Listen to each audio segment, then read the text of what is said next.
Thomas Church found out. Yeah. Yeah, we did. Okay, everybody, let's get started with our capital interpretive exhibits and wayfinding subcommittee. Welcome. Sorry for the discombobulation this morning. We've got a couple of meetings going on. Our state building commission is meeting in the auditorium. I and the other co-chairman are both on that state building commission. I split away and stayed over here because I wanted to be able to get started. Looking forward to everything that we've got on the wayfinding front this morning. So, and by the way, we have a new project manager, I understand, who is zooming in. Is that right? Nope, he's Oh, excuse me. No, that's Yes, that's you, of that's course. me, that's me. It's good to see you, and the reason for that is I understand we had an addition to the DI family. Is that correct? That's right, yeah. Yeah. Yeah. Well, congratulations. actually had a new all the way baby girl around. last Monday. So. That's awesome. And And we actually have two project managers adding, Brian Chenoweth, who's not here in person. He's also joining the team as well. oh, that's terrific. So That's terrific. Well, congratulations to both of those families. And anyway, good to see everyone. Let's get started this morning. The digital exhibit update, and then we'll get into acoustics. We've got a couple of things that we need to do as a committee today, and we'll get into that. But Nigel, good morning. Welcome. Thanks. Welcome back. It's always good to see you. Likewise. Take it away. All right. Thanks, Chairman Lam and the rest of the crew. Appreciate it. It's good to see everybody in person. I don't know if we even said your name, Matt. I'm Matt Crawford. Did we say your name? Yeah, Okay, great to meet all everyone. right. So Matt's got some great experiences as well as Brian bringing to the project. We're really pleased to have them on board. Now we're in the throes of a lot of stuff getting put together and built, and want to make sure we get it all nailed down. It took at least 4 people to take over Ashley's position while she's on maternity leave. So we're thrilled to have the team on board, and it's really helping us back at DI as well. It's keeping us on task and moving all these different parts and pieces together. Thank you, Nigel, for introducing Matt formally. I apologize for not doing that. By the way, Matt, we have 2 of our legislators are zooming in this morning. I miss them. Feeling a little bit by myself over here, but Representative Sherwood, good to see you both. Anyway, here we go, Nigel. Take it away. All right, thanks. So this is going to be a lot shorter than we typically have here. As we've made a lot of progress, and a lot of stuff that's happening is sort of in the background. A lot of the development elements that we'll be walking through today, just to keep an update on all those digital components that are happening throughout the building. A few minor updates on builds, exhibit progress, and even some of those have digital components in them as well.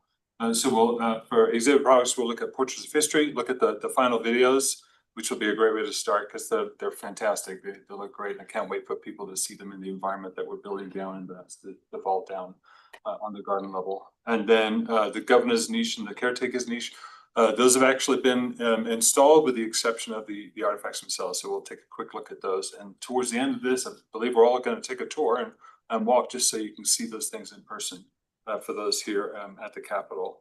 Then we'll spend some time looking at digital exhibits, the Foundation of Progress, the Capitol kiosk on the Constitutional kiosk.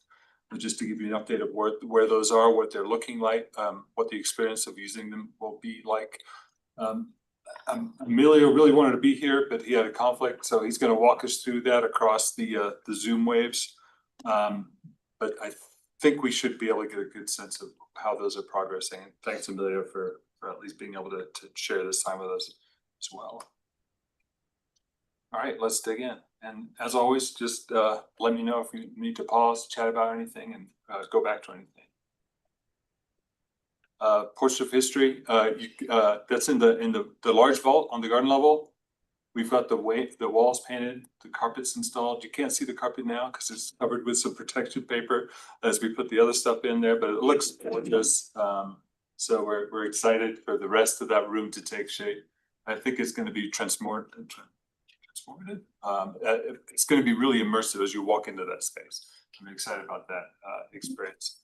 And Uh, Mr. Chairman, if I could interrupt for a minute, I don't know if you can tell this by the images, but carpet with that kind of pattern is very difficult to lay. They did a great job. Yeah, looks great.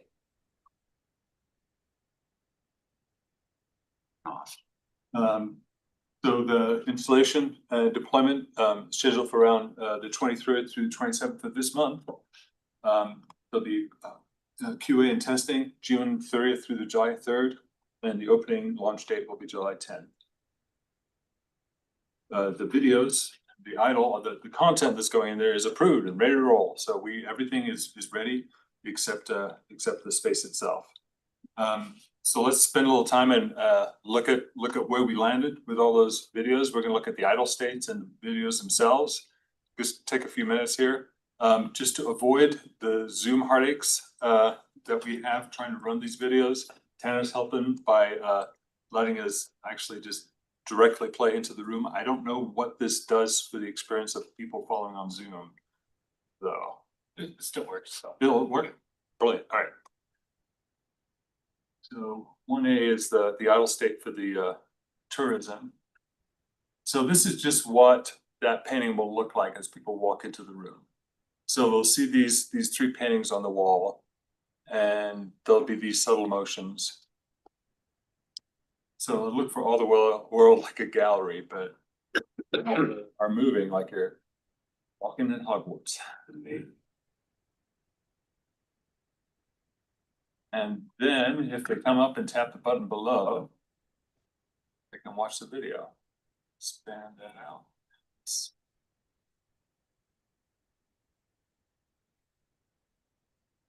Hey Nigel. Hi. Sorry to cut you off, but we're still seeing your screen on Zoom.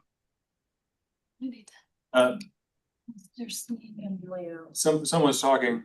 Amelia said we're seeing your screen, not the Maybe video. if I stop sharing. Thank you. Yep. Thanks, Amelia.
I think we need to share this screen, so that people on Zoom can see it versus Nigel's screen.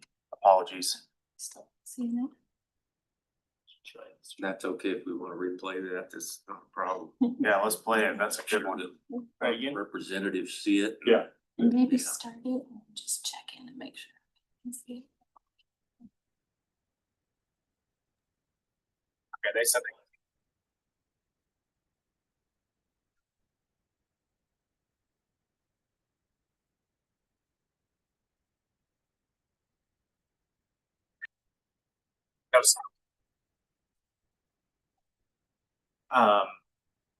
I think on your Zoom side, you have to click the button to stop sharing. And then there's like a button to, Options, yep. and there's like a video to like or a button to like optimize audio.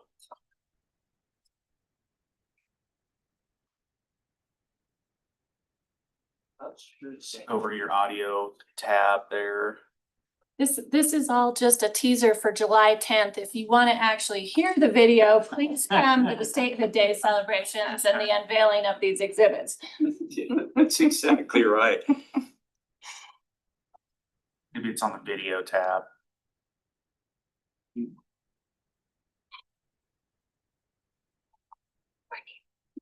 Madam Co-Chairman, bless your little heart. Are you guys done? Well, thank you, everybody for coming. When you click that share button, click your share button. And usually like in the right hand Oh. corner, see usually that share sound button you call. It's like straight out. Selects the video on the left, and then we'll open that up. Yeah, see if when you select that video on the left. Now see if it. That's usually what you have to click to do it.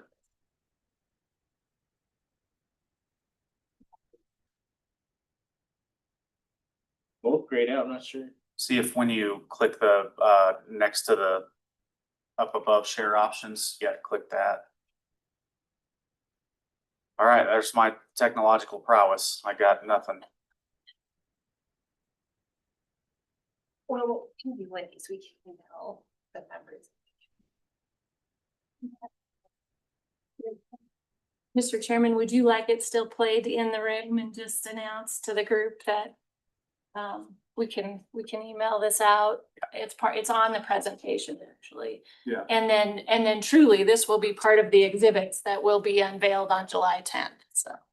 Yeah, hopefully everybody heard that, including our representatives, and sorry we can't piece that together. Having a little tech problem here, but that'll be sent out. And I think we can just, so are all three of them gonna be? I mean, the last thing we could do is I could try sharing it directly from the presentation within Zoom and see if that. It might be a little jumpy, but And we can play it in room and it'll get sent out after so that everybody can look at it. As Wendy pointed out, July 10th, hope everyone can try to be there, and that'll be the unveiling of all of our efforts on this front, so. you want me to try it? No, we're gonna try it. Wanna try it? We're gonna try it. This is the last. I go when you click share. This time. Yeah. When you click share, did it give you the chance to click that sound button? Thank you. Like right hand corner up there.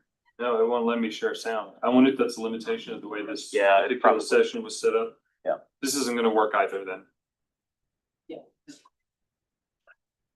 So I'd say we just share it in the room and Yeah, in which case, let's share it directly from the files, because that would be better.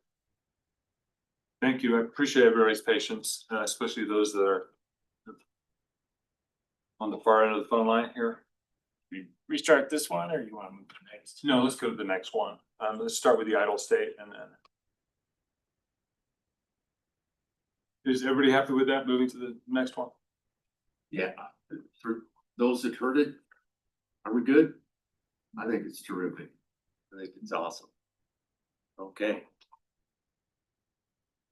So this is the idle state of the mining one. Put that,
Comments, questions?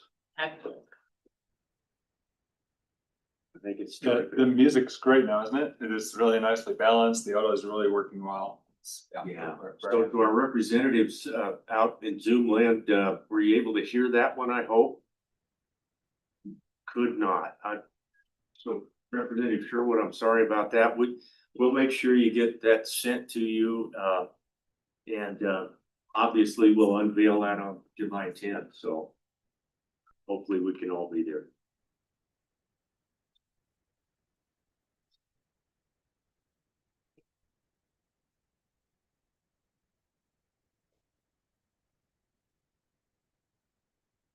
So this is what the painting looks like as they walk in without touching or being engaged at all. And then if they activate it.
Yeah, wow.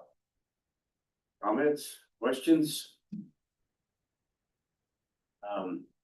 Again, sorry the representatives could not hear that, but all three of those gentlemen, those are terrific. Really like that, man. Wow. Well done. Appreciate everybody who contributed to that. Well, especially thanks for the core team for helping us get to this point, so. Yeah. Good stuff. Yeah, absolutely. And to our history folks out who might be listening in, and if they're not, we'll be sure, hopefully they'll have a chance to be here on July 10th, so. Anything else on that front? And Mr. Chairman, as a reminder, these give 3 nods to Wyoming historical and current major industries of tourism, agriculture and mining. So it's just kind of a nice bow for that space. Yeah, thank you for reminding us of that. I think that's appropriate for sure. And boy, I really like those things. Yeah, I think it's gonna be a highlight of someone's tour here. I do too. As fabulous as the stories are, I think the steady states are one of my favorite things. Yeah, Cause I think they'll surprise me. yes, they're really well, yeah. I'll just- Oh, wait a minute. Yeah, that's pretty cool. And we're really addressing every detail in the room. It's not just gonna look like 3 monitors on a wall. It's really gonna feel immersive and with the curtains and the period wallpaper and fabric and carpet. I think it'll be a great experience. So let's look at some progress in other parts of the building. The other 2 niches at the garden level are installed in place. The only thing missing is the artifacts that live inside these vitrine boxes. And those are going to be installed by the 30th of this month as we coordinate with Nathan and the archivists and all those people to make sure those are done appropriately. And with respect to those particular artifacts. So later we're going to take a tour so you can see those things in person. They're looking fabulous. And they really tie well to all the other elements that are already up and about the building. Any questions about those? I purposefully walking down. You didn't like me to take us any. No, I'm anxious to see it a little bit later this morning, so. Right. I have not seen the work thus far, but looks great. So now we're going to dive into the meat of our presentation this morning, so all the digital exhibit elements. And Amelia is going to help us walk through those today.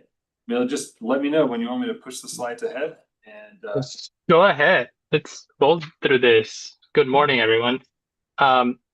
Quick update overview, overall update. We are go back up one. sorry, my screen's got wanky on me. I'm sorry. There you go. You're good. Hi. So we are deep in software development and testing. We are almost there on a few. We'll look through those, but yeah, we applications are built. Where content is in the content management system. Things are we're loading content that goes where it goes. Content's been approved, so that stuff is in place. We're finding bugs, trying to fix all those, making sure we're making design edits as the core team has seen things in screens in the Capitol, so we're making edits based on that. We're finding content that's missing or things that we're like overlooked because we're moving quick through design or things like that. So we're crossing all our T's and dotting our I's. So we're looking forward, the end of the month, the beginning of the next month, we're some are getting deployed, like the Portraits of History and this couple other ones. So it's exciting times. So let's dive in. Foundations. So this one, go next one. So it's looking great. These are some screenshots of the actual app that's built that we have been testing with. So content has been updated. Like you can see, we're installing it in a couple next weeks, starting install. Then we'll QA and test for the week after that. So we'll on-site testing, so we make sure that everything works as intended. We do testing here, but we also do that on-site. And then July 10th, it'll be up and running, same day as the portraits.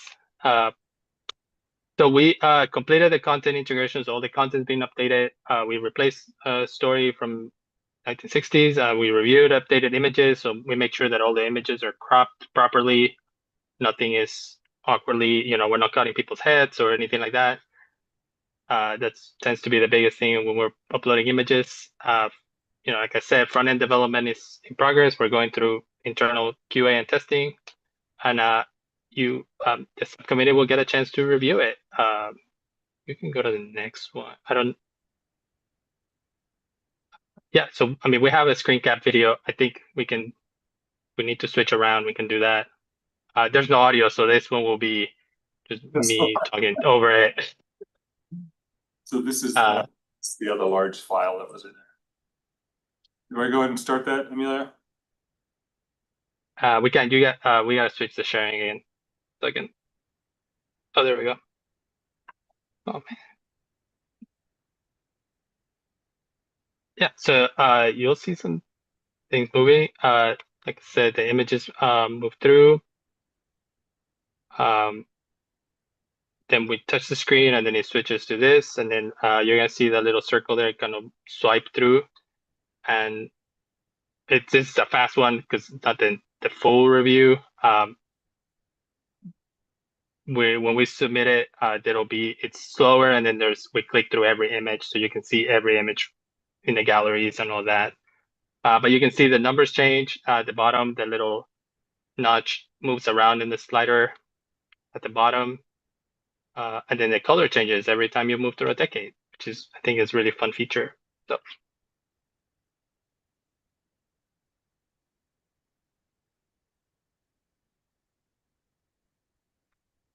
That's where we are with foundations of progress. And Mr. Chairman, the version that you see will be in response to your latest round of feedback at 50 or 60% development, and this will be at what's considered 95% development. You will still receive it in this video movie screenshot version. Your staff will review it with DI in a live version to make sure we're going through the activation, and as you touch it, that everything works the way on the actual screen it's supposed to. So your review will be a final approval on content and design. There were a couple content stories that changed in response to feedback, and a couple of design tweaks that I think made it really more robust and rich than what you saw in the past version. Thank you for that, Wendy. It feels great to see where we are with all of this. Thanks. Joe, please proceed. Yeah.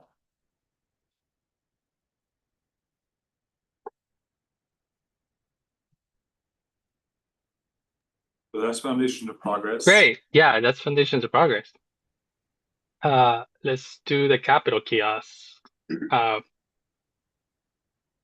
this one is we're not quite as far, but it's exciting time still.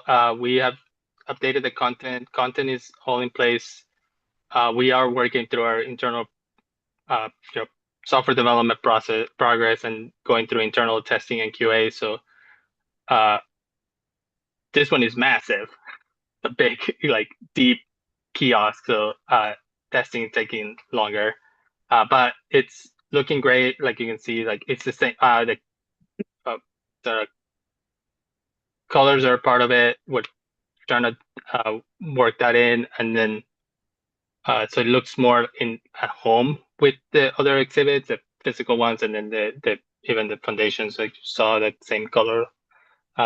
So these are, again, screenshots on the app that's getting built, and then again we'll submit another review for subcommittee to take a look. A lot of info goes into that kiosk. Yeah. Yes. That you're right. That's a very deep. That goes a lot of layers deep when you think about it. What do you think the target is on that particular kiosk As far as completion? of the completion date? Amelia, do we have well, we're targeting that same date as the Constitution kiosk. It's gonna open, but we feel confident I can probably have it completed before. There's other factors that come into that, not just the development part of it, but yeah, it's not gonna be 2026 if that's. Mr. Chairman, Nick, Yes, could you go ahead, provide Jenna. more detail on the millwork and the electrical? So I think that's part of the piece of the puzzle. So it's not just the development.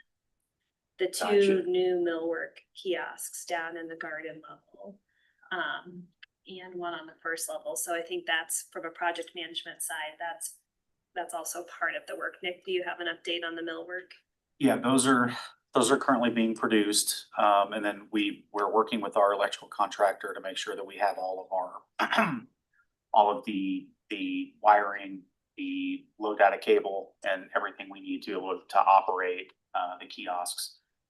So those are gonna be a little bit behind, our July 10th timeframe, but should be shortly thereafter.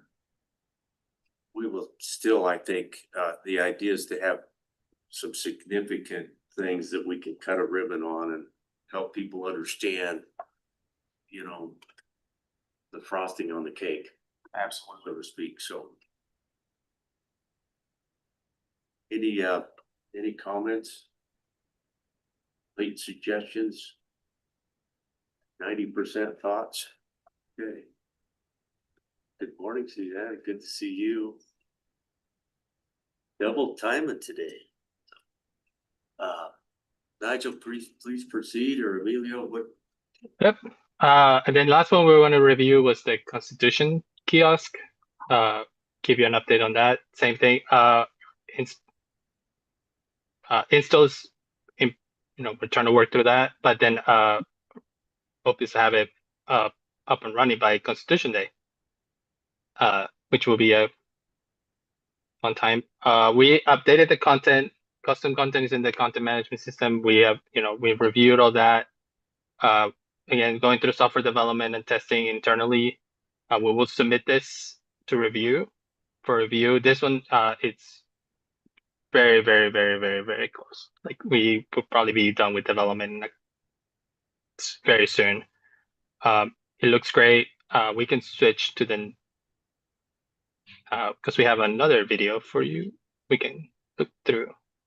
And just to add on with that one real quick as well, there's a very large millwork portion of this that's also being done for when this installs. So we got our millwork, we got the power and data, and then the actual behind the scenes development and the content creation.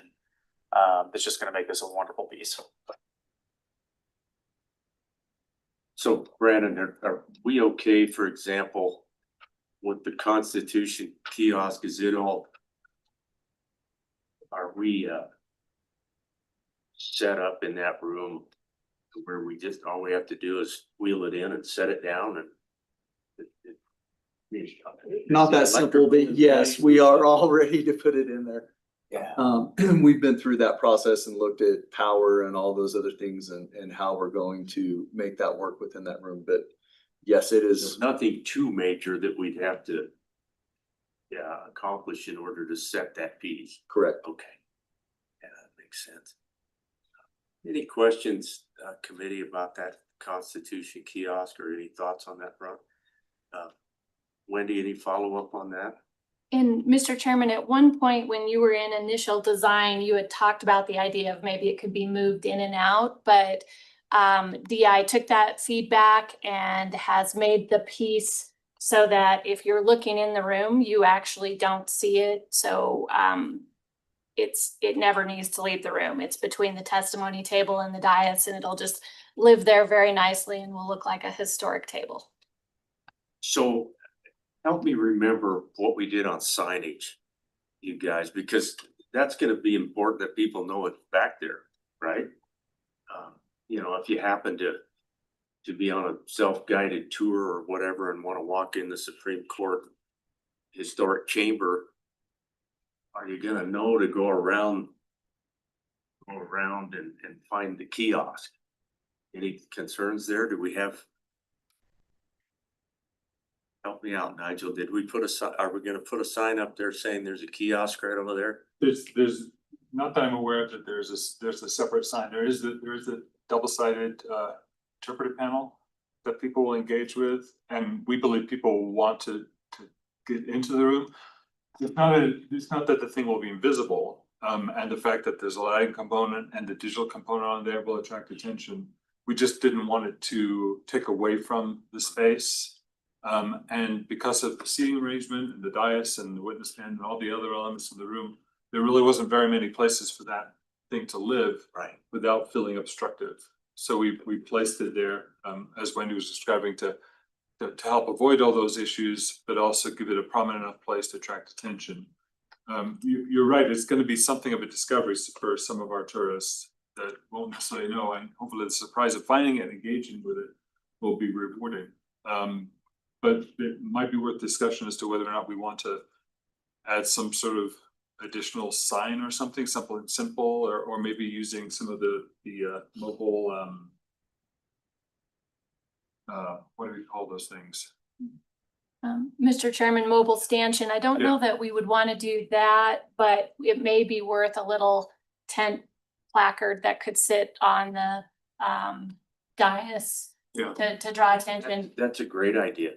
I thank you for the description of where we were and how we came to where we are, Nigel. That's exactly right. We didn't want in any way to disturb the look of the Yeah. chamber. And I think we really are putting it in the right place. I just want to make sure it's a wonderful accomplishment. I just want people to see it.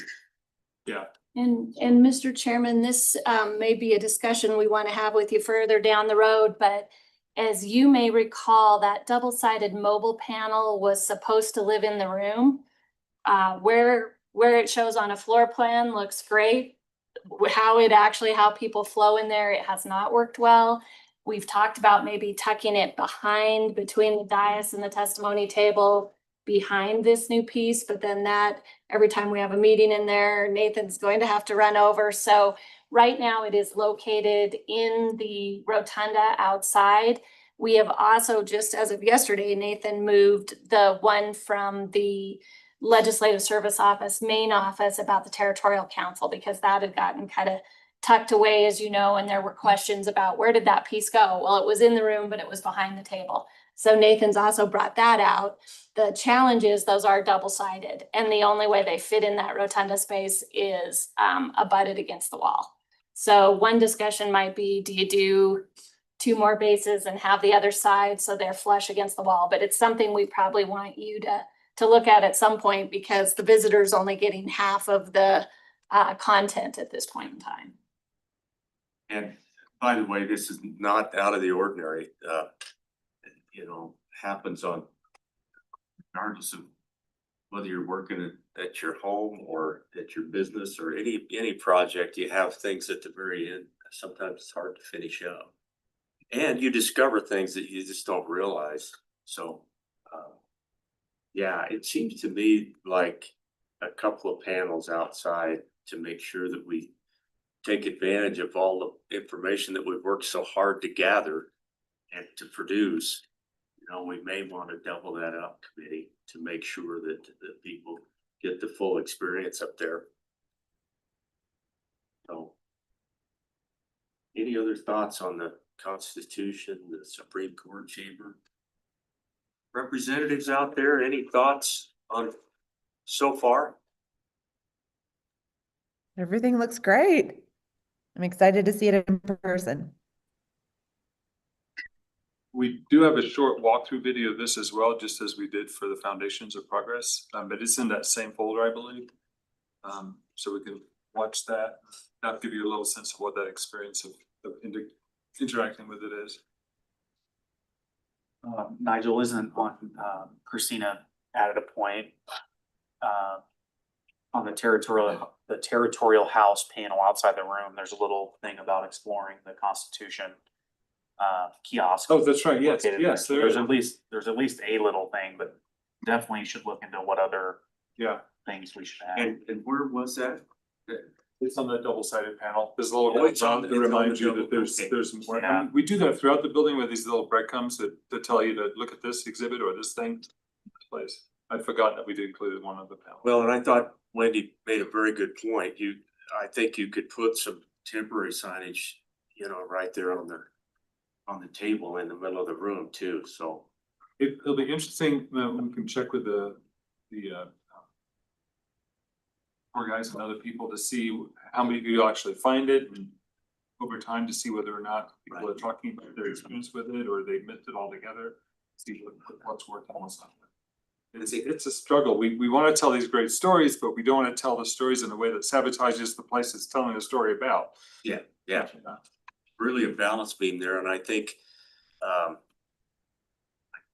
that might be the best way to handle it, so that we don't put yet another something on a wall, or sometimes you have to play these things out and adjust after you find out you know, traffic and numbers and interest and all sorts of things, so. Yeah, in our kind of DI way that we talked through, we hit the optimization phase, which is where a lot of these things kind of pop up is, okay, now that we're living with it and now that we're seeing it, now what things should be tweaked. So Yeah, it's just like we moved the double-sided architectural panel down from the first floor down to the garden level, because that started to make more sense when it's on. Yeah, exactly. Let's kind of walk through this so you So get a this is sense the of what. foundations of progress, No, this is the This is constitutional. the constitution, yeah. constitutional, okay.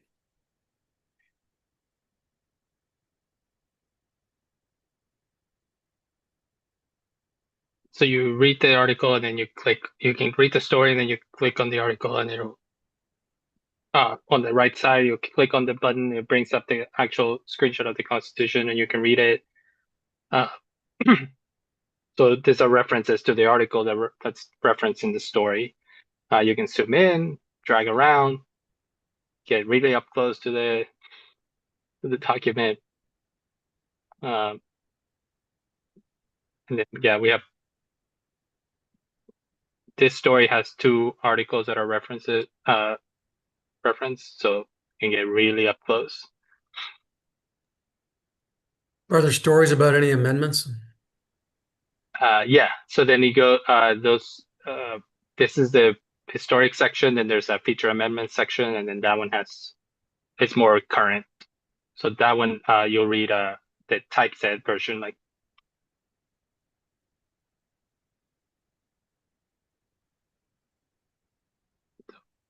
This is a submission, so you get to see every single story. That's why, but then yeah, like you get to flip the pages. This story has more pages, so you get to flip through. It's a nice little effect, and then.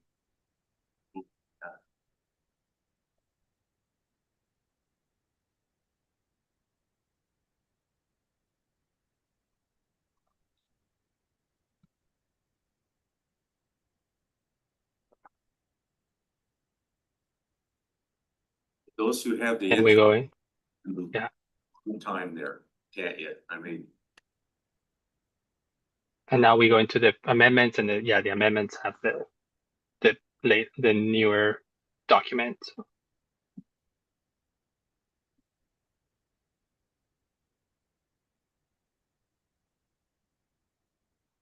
Just a nice contrast to show that it's not finished, constantly updating.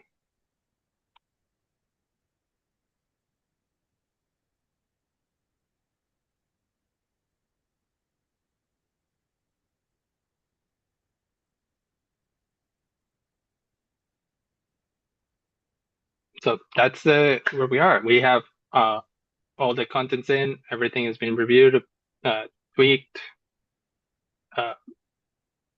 And yeah, we're excited. Emilio, thank you. Yep. Well done. Any questions for Emilio? Or the D1 team, D19? I'm excited that we're going to be substantially completed on several of these pieces. I think it's going to be fun on July 10th to show people some of the work that we have been up to. That our core teams worked very hard on, our history folks. Yeah, I thank you very much. Any questions or thoughts? Anything, committee? Okay, Nigel, back to you.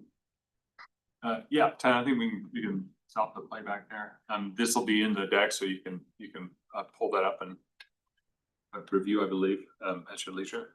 But obviously it represents someone can really dig deep and spend a bit of time trying to understand all the nuances of the Constitution, as how it's evolved over time and how it compares to other constitutions, the history behind it, and some great stories. And the beauty of this is we've taken this experience and we're evolving it for the kids down the civics lab. So they'll be able to have a very similar engagement that will speak to them at their reading level, with colors and fonts that are a little more friendly to their sensibilities. So we're excited about incorporating that into the room next door as well. I think that, oh no, I pushed the wrong button. Let me stop. I believe that covers what we wanted to cover. I will just come back and double check here. Yes, that's it. Those are the elements we want to cover, the updates to all the digital components from the timeline, foundation of progress, the Portraits of History Vault, which I think is going to be fabulous, and the constitutional interactive, as well as the kiosks. All of those are making great progress. Some are huge lifts and involve a lot of proofing and testing and resolving issues that typically happen when you're developing complex interactives like that. The civics lab, we haven't talked about that today, but that's moving forward really beautifully. All the work is getting refined and refined. We proofed another set of colors here yesterday, I believe. So we're getting closer and closer. We'll keep working on those until we get them exactly right. Things are starting to get produced. I was looking at the stage vault on the way down here. It's empty right now, but on the floor in the shop at my office, it's coming to life. We've seen these big cabinets, which I'm a little scared are going to get through that door, but we figured out the way to do it. So Cassie keeps saying, "It's okay, Nigel. It's okay. We know what we're doing." So so we are good with that, and it's exciting to see the progress. It's actually going to have the same kind of pinstriping work on that's done on the doors of the by Evergreen as well.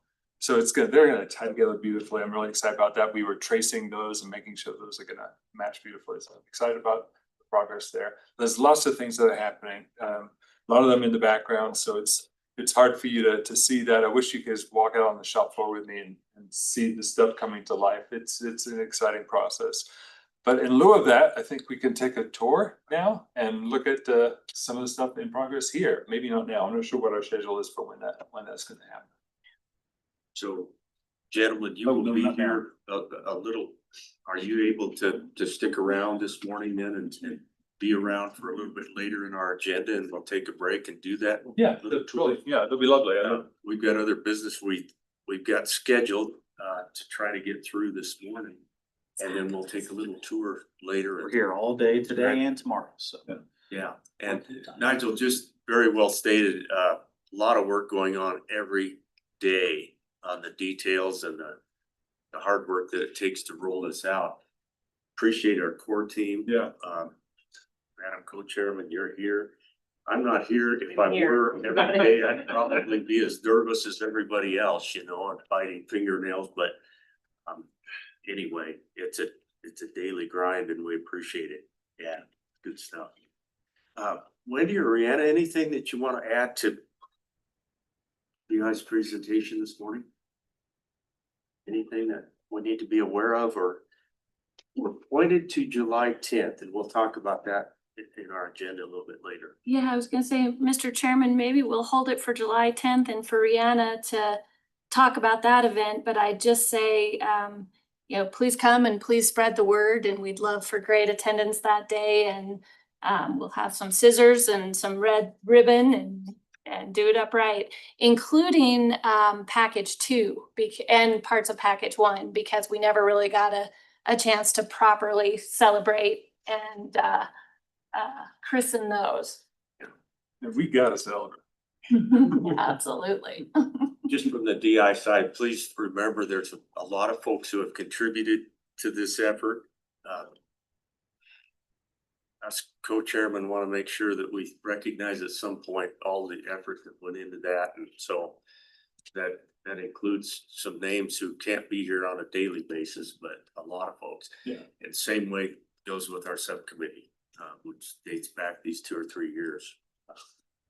So we're nearing some times that we could only dream about a couple of years ago, and it's pretty exciting. Suzanne, any thoughts you have based on this morning so far? No, I think it's really exciting.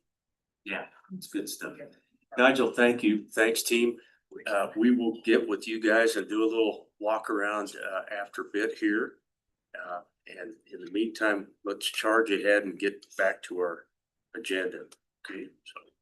Anything else, Nigel? We good? No, I think we're great. Thank you for the update. Appreciate it. And we'll get together in a little bit and join you guys. Okay. Madam Co-Chairman, we're gonna go to the acoustic update.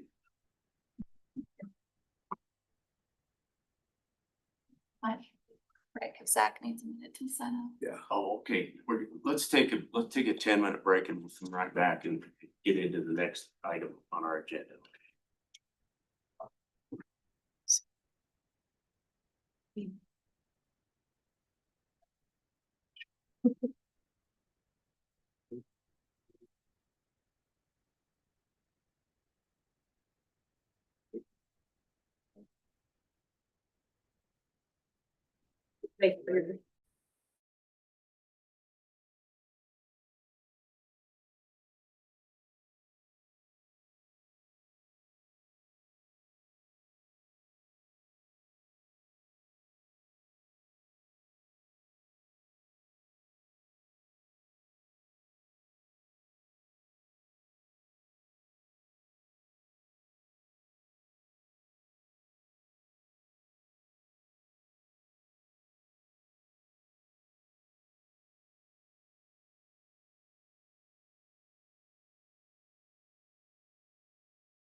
We have Wendy here. But we may get started 10 or 2. You okay? I think that might want to tell me some. Let's go ahead and Because I'll just. as soon as give me a thumbs up and we'll.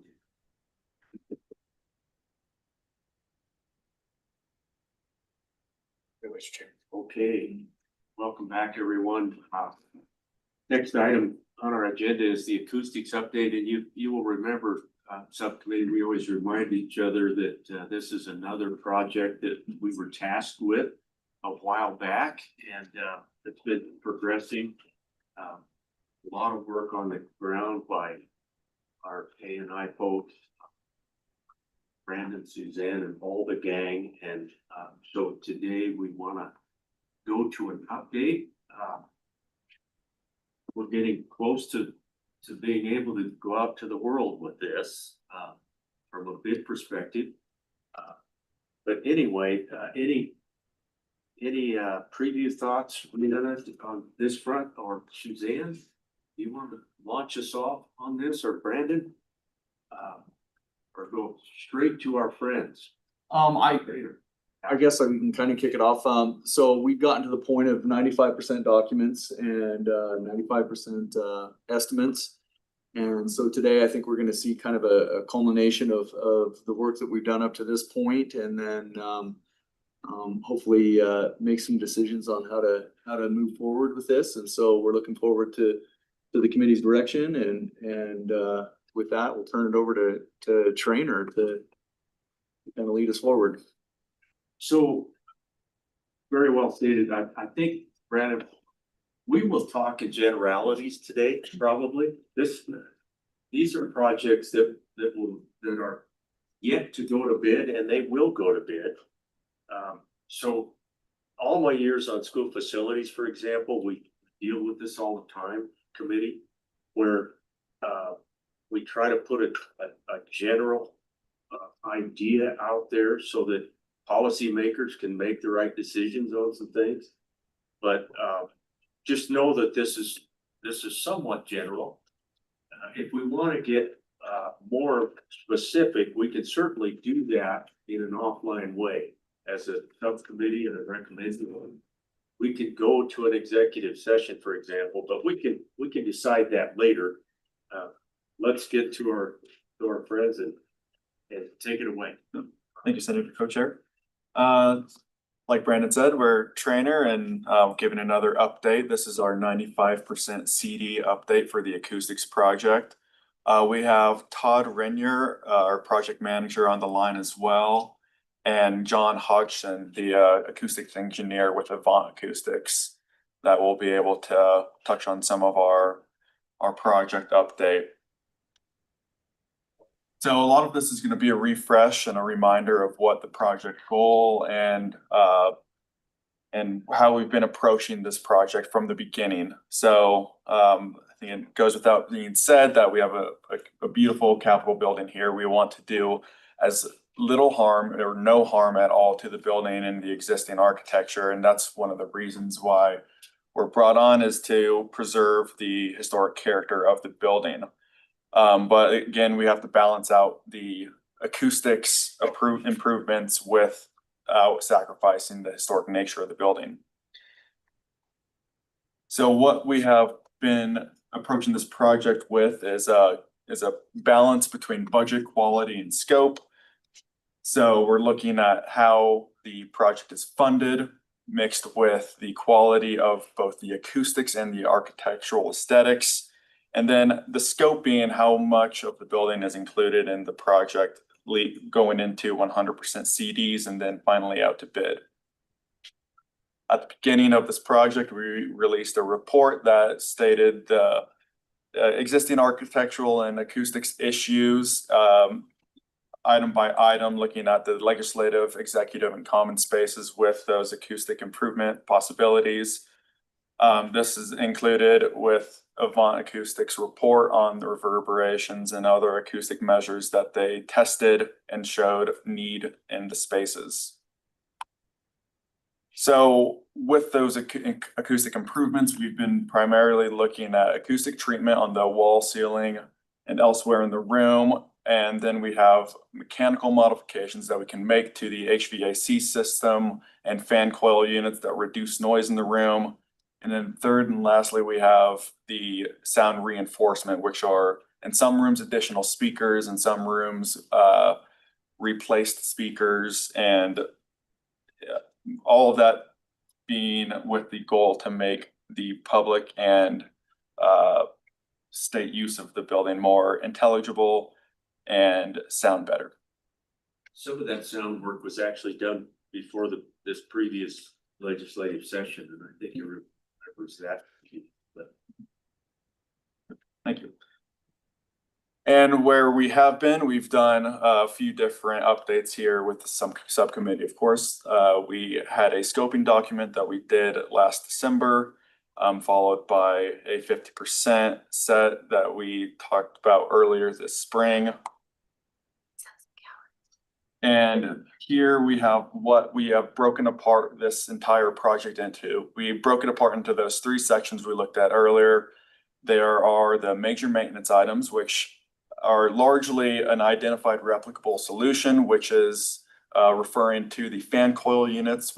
Our engineers have developed a solution that can reduce the noise coming from those to make the spaces more pleasurable and easy to hear in without that distracting noise. And then there are a couple different miscellaneous mechanical issues that we identified and have solutions for as a part of that section.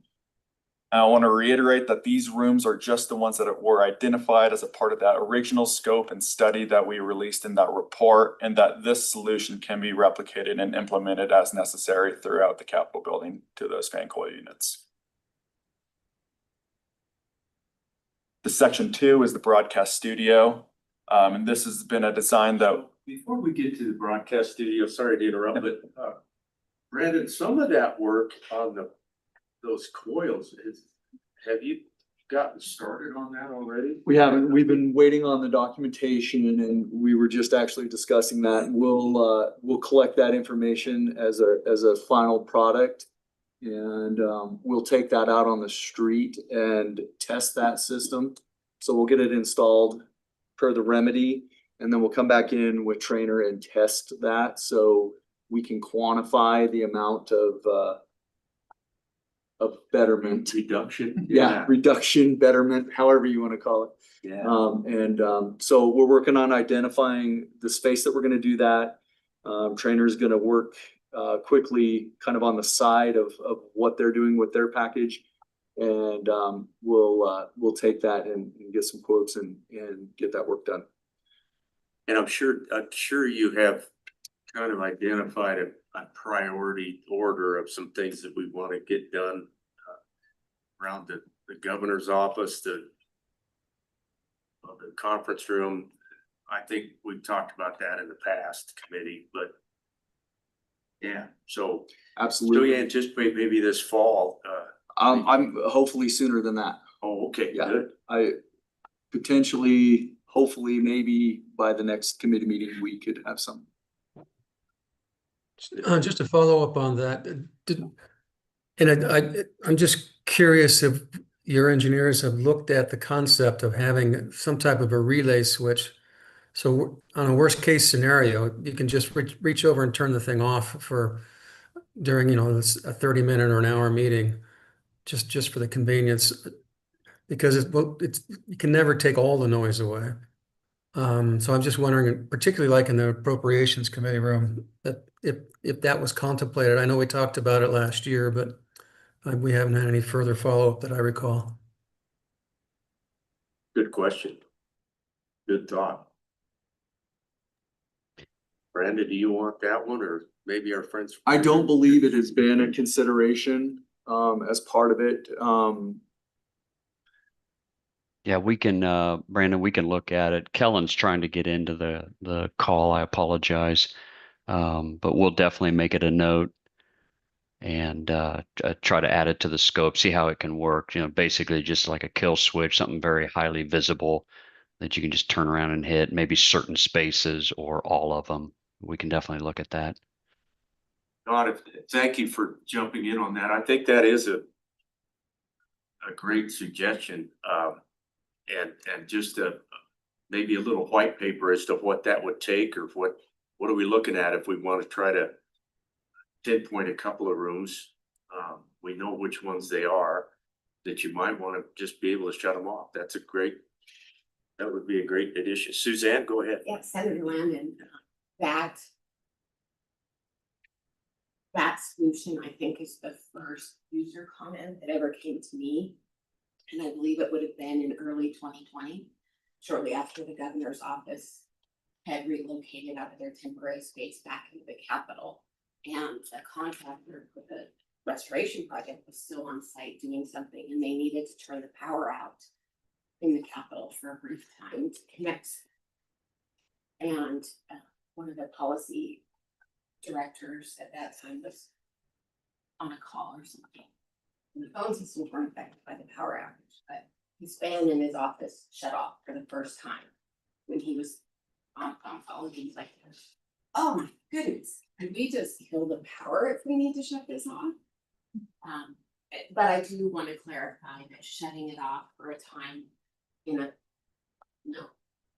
room that's an occupancy of just 1 or 2 people is different than a committee room when you've got a whole bunch of BTUs sitting in the room, affecting air quality. So that would need to be looked at pretty closely. But that is a desire the fans never shut off, and they will actually flip from air conditioning to heating and not just fan on. That constant noise is just enough to make it crazy. When the power shuts out and that fan goes off, it is a relief. So. Yeah, good thoughts. Very well stated. That's a little bit deeper pond of water than it looks like on surface. Yeah, you get in your stuff. But so regardless of that, we're gonna go ahead and take a room or two, Yes. work on the mechanics, come back, retest, see if it did as much as. Yeah. Gotcha. And Henderson has defined a pre and post testing procedure and as a part of the documents to look at that in detail, how it affects the room. And I do remember this conversation before on some of those issues, and I believe Henderson did identify at least some units there where the thermostat was in a position where it was either always getting sunlight or always being the wrong temperature, and that was one of the reasons some of them were constantly running, is because they weren't accurately reading the temperature of the room. Well, I think that would be very informative. Boy, if there's even 1 or 2 of these spaces that we could consider whether or not we can even put a switch on there, that's the question. And I think I'm kind of sensing that the committee would be pretty supportive of giving that option on top of everything else. So I appreciate you and Todd and the trainer gang looking at that. So, yes. Okay. Please proceed.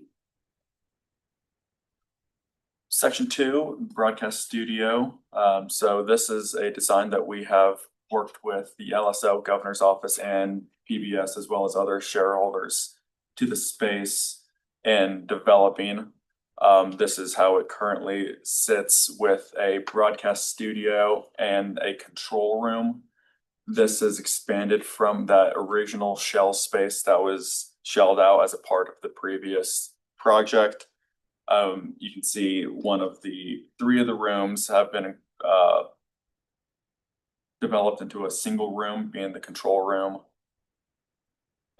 This was all done in coordination, like I said, with the shareholders of the space. So we're all in agreement on how it has came to 95% and are comfortable with the design that we have.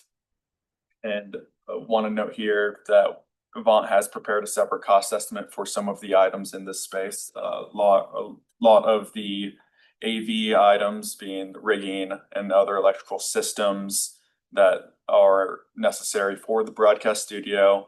They had broken apart from the other cost estimate and provided that separately, although it was incorporated into our final 95% cost estimate, which you should all have a copy of.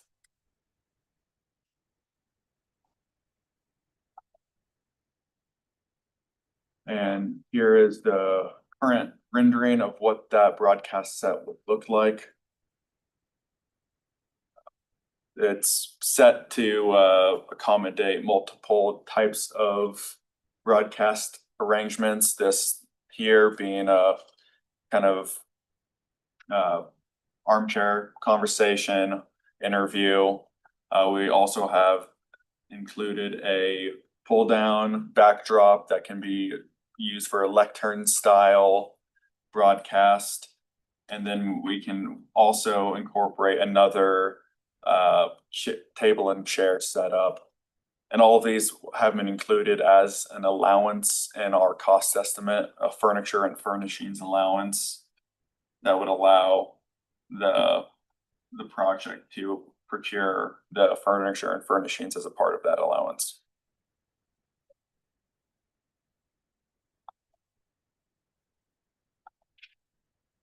And if there's nothing on section. Is there a way that we can, the folks on Zoom can see the slides you're going through? Zach, share your screen if you'd like to. but- Representative, thank you for letting us know that you weren't seeing these. We'll see if is there a way we can do that, Tanner? So I can see them. Representative Nicholas, can you get them now? I can see them on the large screen, but I can't see them on my blown up.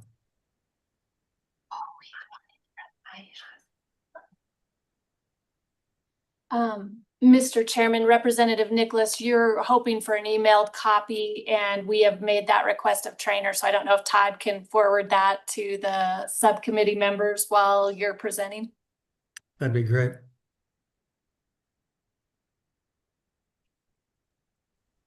Wendy, do you have a list of the emails? Sorry. Yeah, Mr. Chairman, you can just forward that email to me and we'll send it out to the subcommittee. So Representative Nicholas, it's on its way. Sounds like. Yeah. Okay, please proceed. That brings us to section 3. This is our sound absorption and architectural acoustics section. So this is looking at the wall ceiling treatment that we've identified in these spaces. Looking at the graph on the right, it's just a reminder that the net impact in some of these spaces, the ceiling is the primary solution that we have identified, which these 6 rooms are the spaces that have only ceiling treatment installed, no wall treatment. And this is done because it is a less visually invasive way of managing the reverberation in the space. The ceiling also is a ideal spot for this absorption to occur, with the sound waves bouncing off the ceiling and getting across the room. So the public meeting room, ceremonial conference room, executive conference room, policy conference room on the garden level, and then the governor's formal office, as well as the House and Senate lobbies just outside of the chambers on level 2. These are all identified as having ceiling treatment installed. And as a reminder here, this was a study that we had done previously showing what that ceiling treatment would look like. The top photo is as it exists today in the ceremonial conference room. And the bottom photo is a rendered image of what that ceiling treatment would look like. So you see just in from the crown molding, there's a little bit of a darker spot, that being the shadow line of our acoustic treatment, which is about 2 inches thick. So here's what that looks like in detail in section. We have a distance off of that crown molding that we're setting this acoustic treatment. It is a plaster product, so it would look like the ceiling plaster that exists today.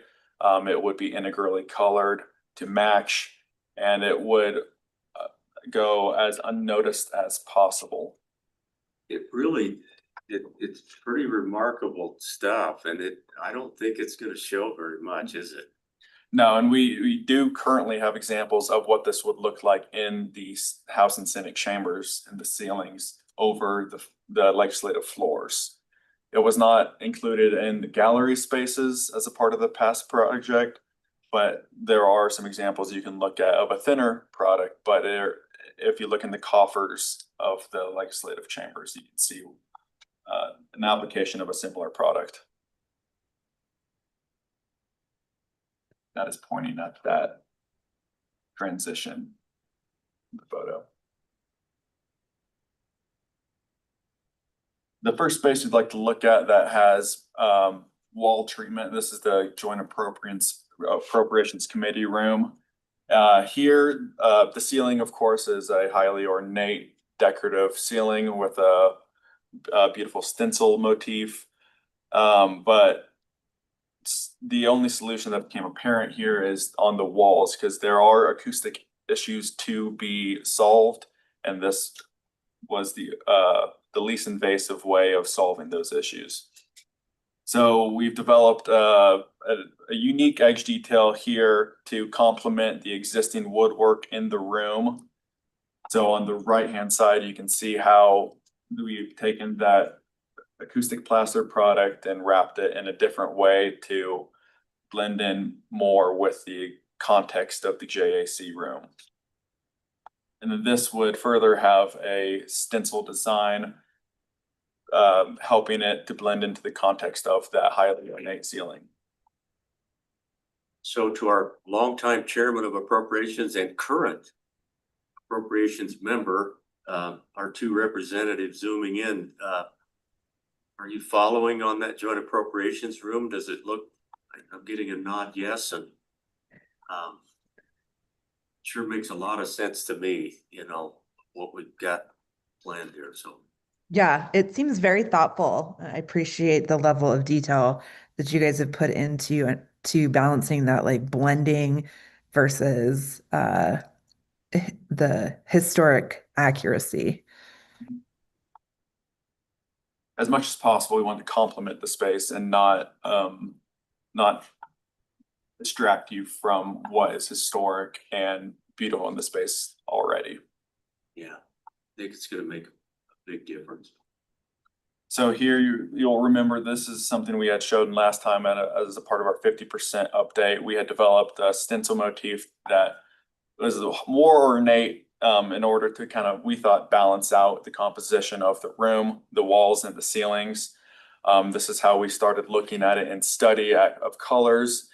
And now this is a more ornate version of what now we are including in our 95%. You can see here, this is basically the crown stenciling that you can see in the room currently, with one of the snowflake stencils replicated in the corners. This is a rendering that we had shown last time of what that would look like. And we had some comments on it popping maybe too much. And so what we are now including in the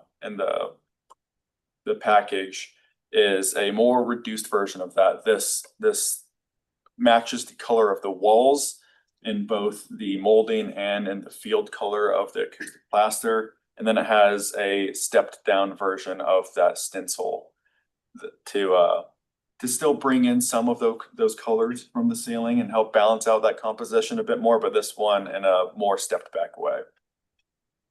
And again, with all of these, and we'll get into the House and Senate again, with all these decorative paint schemes, these are all still very much in design and will be up to the subcommittee to pick the final colors. This is just showing what all could be included in the project, in the final version of it. All the colors are still considered to be decided or to be determined by owner. I like the simplicity. I think that was a good move. Thank you for listening to our feedback. And I think this feels like a more appropriate solution. Thank you. Yeah, I agree, Representative. I like it. I do too. Anything else? Committee, jump in anytime. Okay, please proceed. Thank you. Nice work. The house, chamber, and gallery.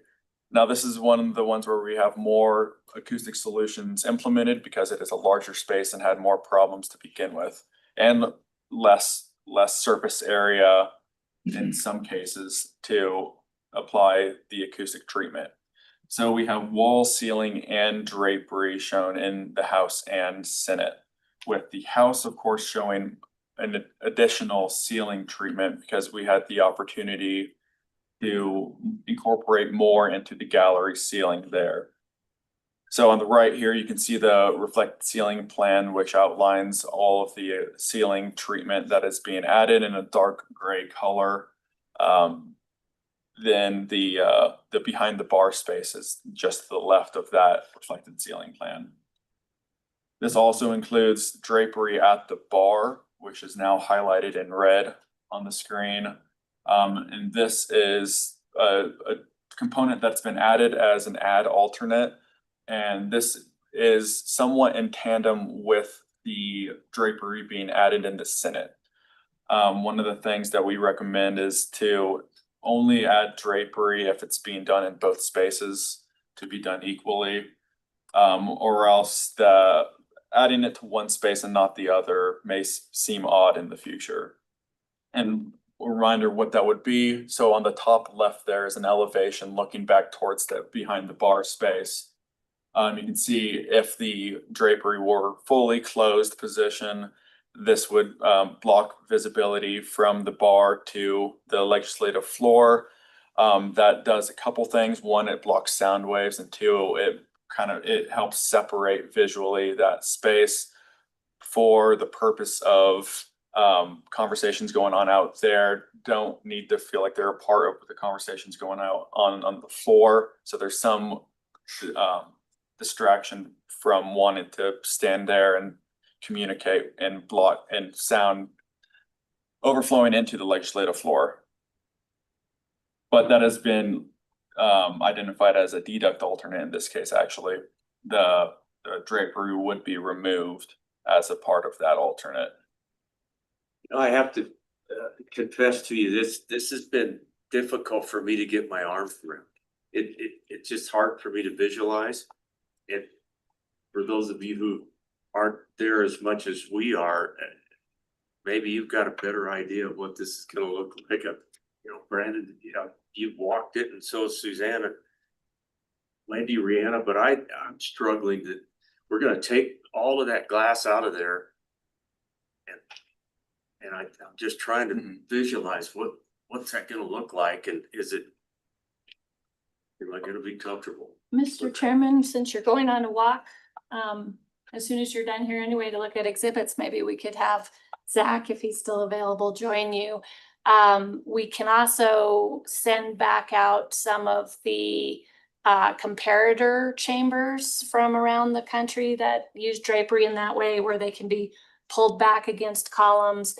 It would be essentially replacing non-historic materials. They were that glass and the wood wainscot were identified as additions after the 1917 chambers. So we can show you where that is. As Zach notes, it's not a trigger you would need to pull now. It's a decision you could make later, but it's an option available to you. And some of this could also be done incrementally. Yeah, thank you, Wendy. And Zach, you guys have done a great job of, showing us every possibility here. And I think that's really a valuable recommendation. I just can't get my arms around what it's going to look like. And there might be a time we might want full curtains there and be able to keep the House members out of there. So we're all the way shut, but not kidding. And Mr. Chairman, I might also add, there has been, since video cameras have been added in the House, I don't know if it would not have occurred in the Senate because the cameras focus on you at your desks, but in the House chamber, There was some visual distraction created behind the bar when anyone was speaking from the back lecterns. And so there was actually what I called a science fair piece of black foam board put up in the back area. So it has been visually obscured in the past so that camera angle is focusing on the member and not on the hubbub that goes on behind. Yeah. Not as elegant as a curtain solution, but that's probably the closest we have to ever blocking that line of sight. Good point. Currently, we're showing roped, corded pullback for the drapery. Yeah, so it can be deployed at any time, fully open, so that there is that visibility that I've heard committee members say that they like. And that would still be an opportunity, but this would provide an additional opportunity of obscuring, like Wendy said, the behind the bar space from, in this case, the cameras and the legislative floor. Yeah, good stuff. Thanks. What are the dimensions of the draperies now? Do they cover the whole space? Kind of looks like it from your drawings. Yes, they cover the three spaces in the house chamber that are to the sides of the walking points through that bar. And they would be the full width of that here. And this one is not updated to show the dimensions, but the ones on the left are about 4 feet wide. The one in the middle is about 12 feet wide. And about I think it's 5 to 6 feet tall are those draperies. So Representative Nicholas, what you and Representative Sherwood could help me with this. I think that would close off the view. Oftentimes we look down to see if the house is still in session. We won't be able to tell at that point am I taking that? Just assume that we're working harder than you are. Just assume that you are. Yeah. Well, so we do lose that. I do think, often the house looks down our direction and we look down toward the house to see if they're in or out. So I do think it would be worthwhile to do some type of a sketch, where we can develop what this actually would look like. I agree. Yeah. Sounds good. Thank you. okay, please proceed, Zach. Thank you. Looking at the wall treatment, this is what we have developed. It is a concept based on the existing upper wall panel that is existing in the house chamber. So looking at this in section, the top right shows the detail as a part of our 95% set. The perimeter of the wall treatment would be a painted wood molding, and this was inspired directly by the existing molding and those upper panels. And then the color scheme that we have included as part of the 95%, again, all colors final or to be determined by owner in the final version of this. But we have shown some existing colors that are pulled into the color scheme to help blend it into the architectural context. This is the rendering we showed as a part of the 50% update, showing the wall treatment on the lower portion of the wall, in addition to 2 flanking wall treatments at either side of the upper wall panel with the mural.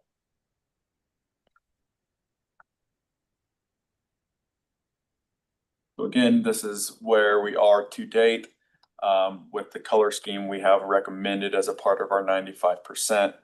But this will, of course, come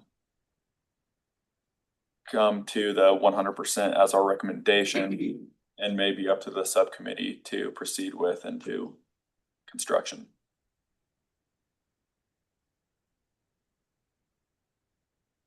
The Senate, likewise, we have looked at the wall, ceiling, and drapery.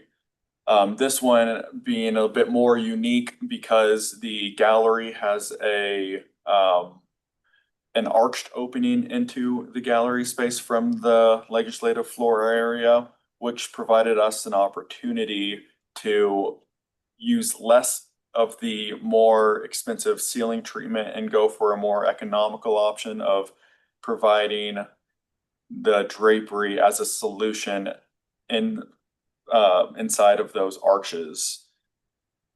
So here are the drapery locations in the Senate. And what that does is it blocks sound from traveling up into the gallery from the floor and reverberating off of the ceiling up there and bouncing around and creating that high reverberation. This blocks that sound and the sight line that sound would have into the gallery space, reducing the requirement of having ceiling treatment added up there. And so what we show here is that we have an add deduct alternate situation where if we do not do the drapery, and again, if we do drapery, we want to do it in both House and Senate. So here, if we don't want to do the drapery, what we believe is required for the space is then looking at ceiling treatment inside of the gallery, which would be an add of additional cost to what we have proposed as the primary solution. Mr. Chairman, Go ahead. is that additional cost reflected in the cost estimating? It's shown as an alternate, Okay, yes. great. Yeah, So that is factored in those it is. numbers. Yep. Thank you.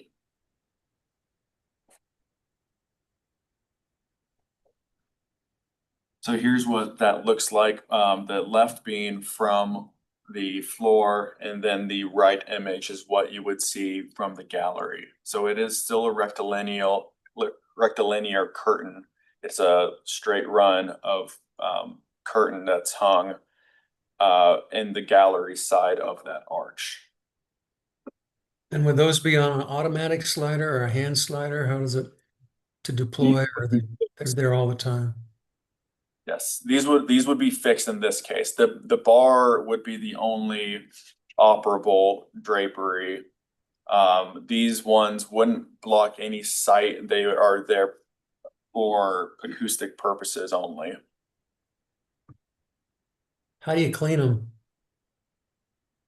With I believe that's just with a vacuum, and we have that identified in our specification with the manufacturer's recommended cleaning.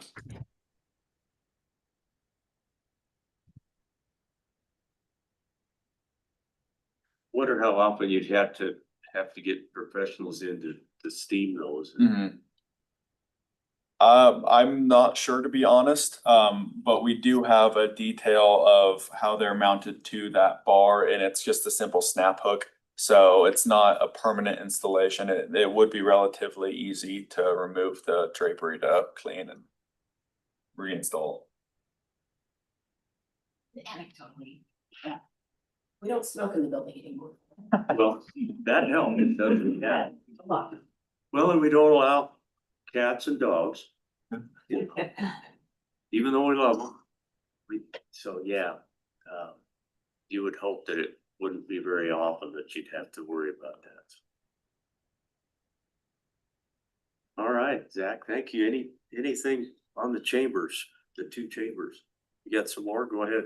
Oh, just refresh on the solution to the wall treatment. Again, it's taken from the existing context, being those upper panels, looking at the molding there, which is present across different areas of the Senate chamber, both on wall and ceiling treatments.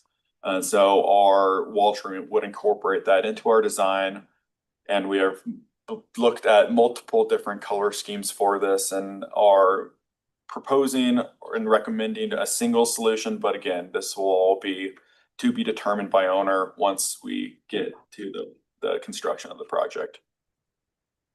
Just two versions of how that fits in it. Suzanne, do you have anything? I was just thinking to myself of that. Usually that means you have something good, so please just. Do you have any pictures of similar treatments or capital? You know.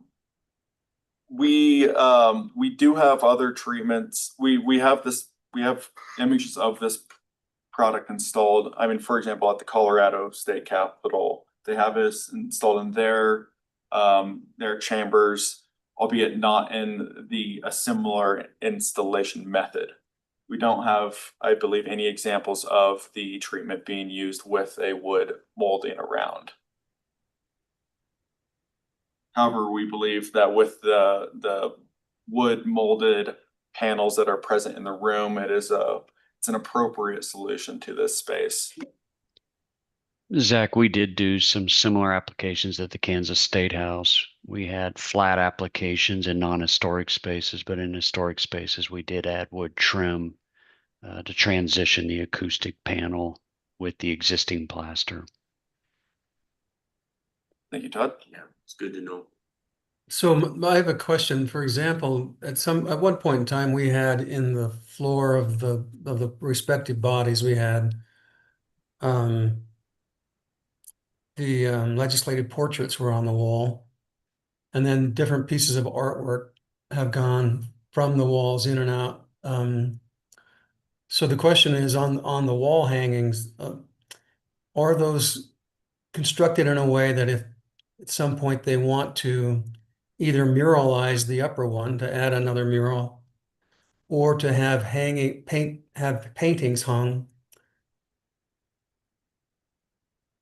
on those, on top of the insulated wall panels?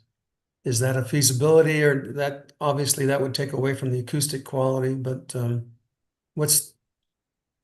what options are left available is the question. Yeah.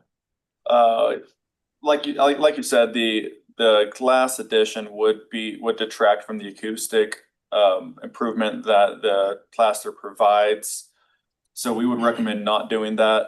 But if that is still the desire of the legislative body, then I believe that this product would be able to handle the hanging of frames on top of it, although it's not recommended. And then looking at that upper panel, if there were a mural there, the acoustic and all of this is removable. I mean, this is a product we recommend because it is a less invasive product where we're looking at furring onto the wall with fasteners, and then that would just leave small holes to the existing plaster. We're not removing any existing plaster as a part of the solution. So anything we do as a part of this acoustic improvement can be undone. So that upper panel, while adding this wall treatment there would fill in that void that is currently there, because it does not have the canvas mural that's present in the left side of that corner in this image. I mean, there is also a mechanical grill there. So I'm not sure about the feasibility of a mural in that spot in the future, but if the acoustic treatment is prohibitive of that in the future, it can always be removed or painted onto. So Zach, I'm assuming that those wall hangings that we currently have, which are essentially video screens, Mhm. it would still probably be a good idea to put an acoustic panel behind that and then rehang those, right? Yes, yeah, those wall monitors, they would be blocking behind the monitors to accommodate the mounting of those. Okay, anything else, committee? Okay, Zach, please proceed. Well, that does it with the spaces we've identified. Up next, we're just refreshing on our timeline. We have finished our 50% review.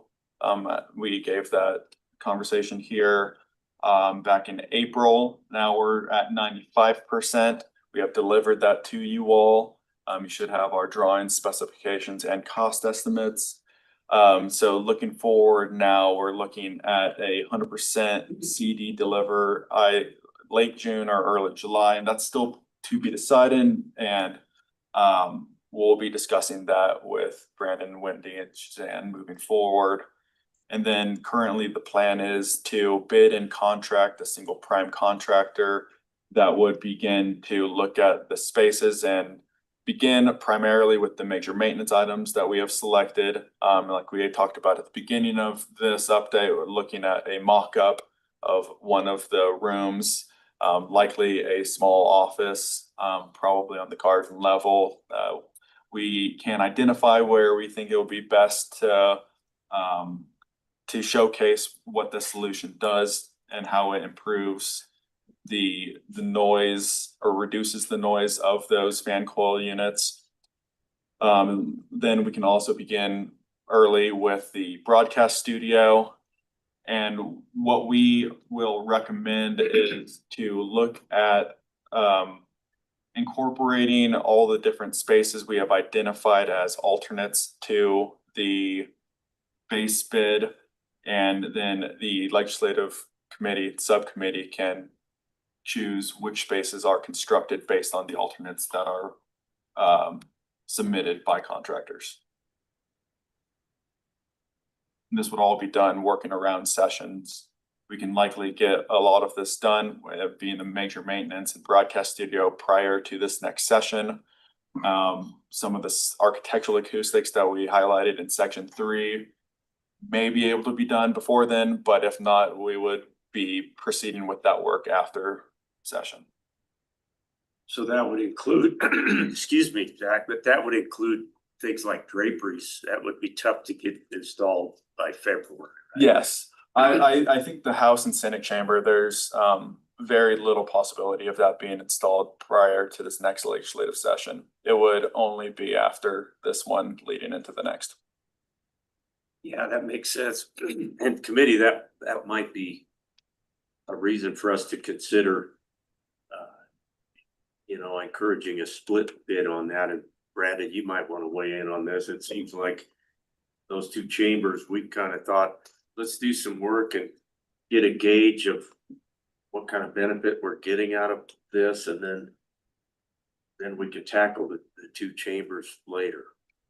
So our thought, if the committee desires, would be to bid the whole package with alternates and have line items within there broken out.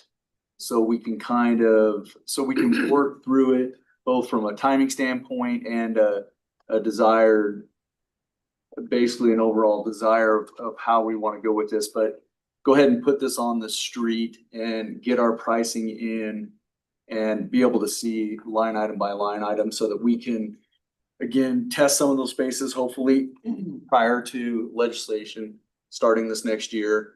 And then testing some of those out, breaking it, understanding what we've got mechanically and having that as a separate line item also, so that we can fund that through major maintenance funding to get that taken out.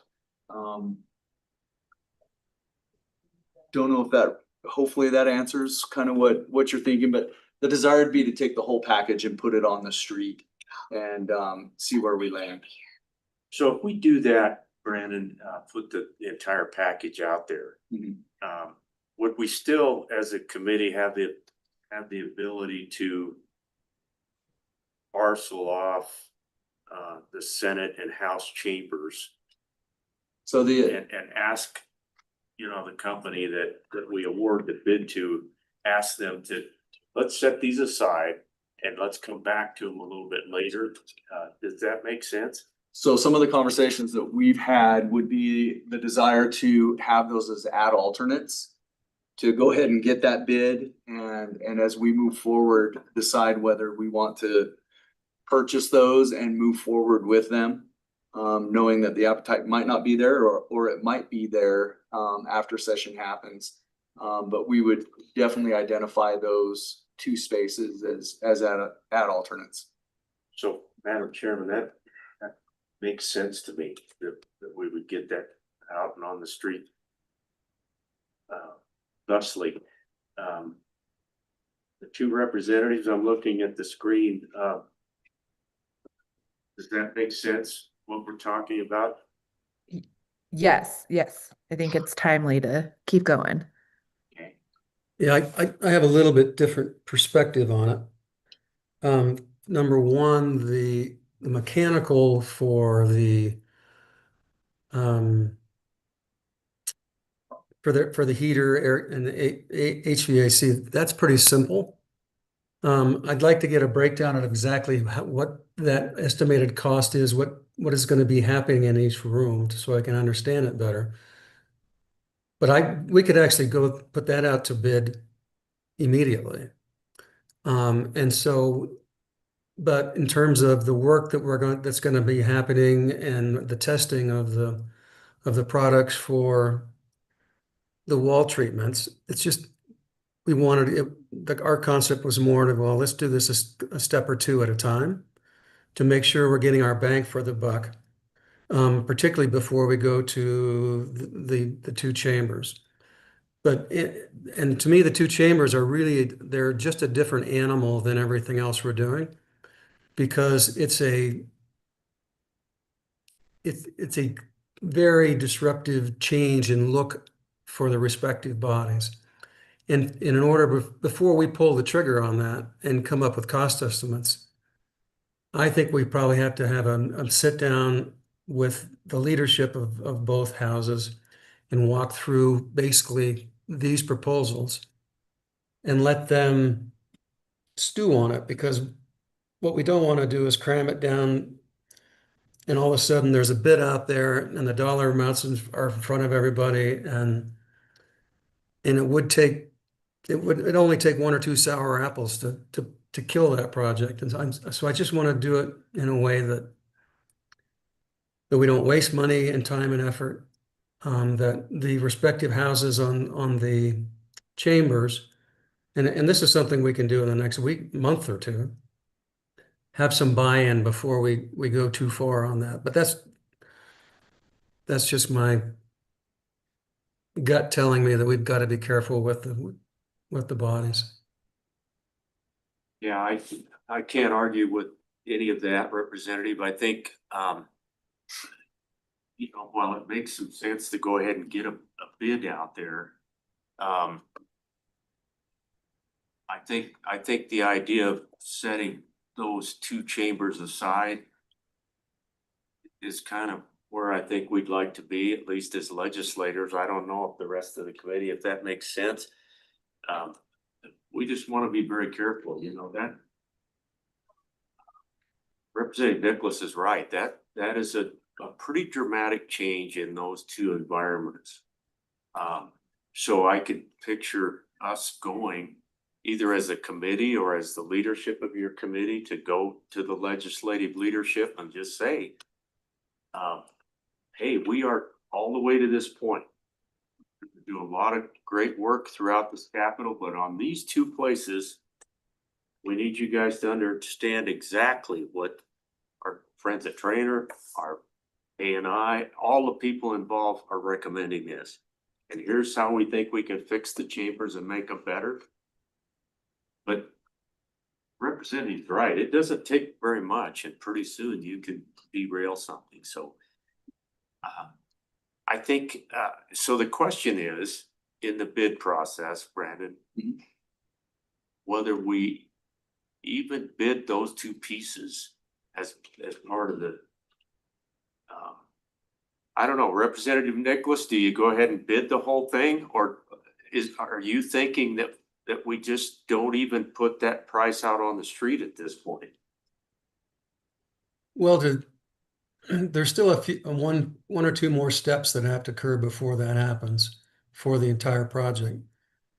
And I would suggest that on this particular issue that we sit down and have a face-to-face with at least the speaker and the president and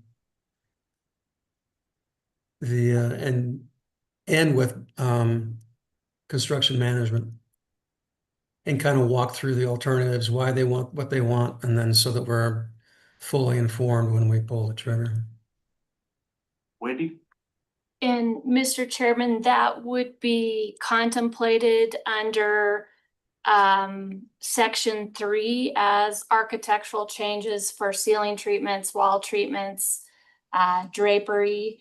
So under 9.5, 105E, any architectural change would go to SBC and Management Council for notification, and Suzanne's done that process several times since that statute came into existence. So there is a protocol and process for that, and at 95% would probably be the appropriate time to do so.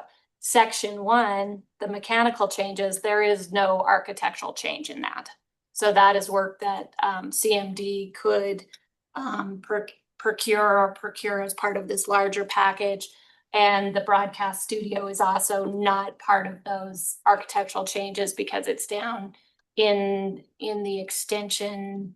I believe we'll have to double check that language, but there's definite protocol for the chambers, conference rooms, lobbies to notify SBC and council about architectural changes to the spaces.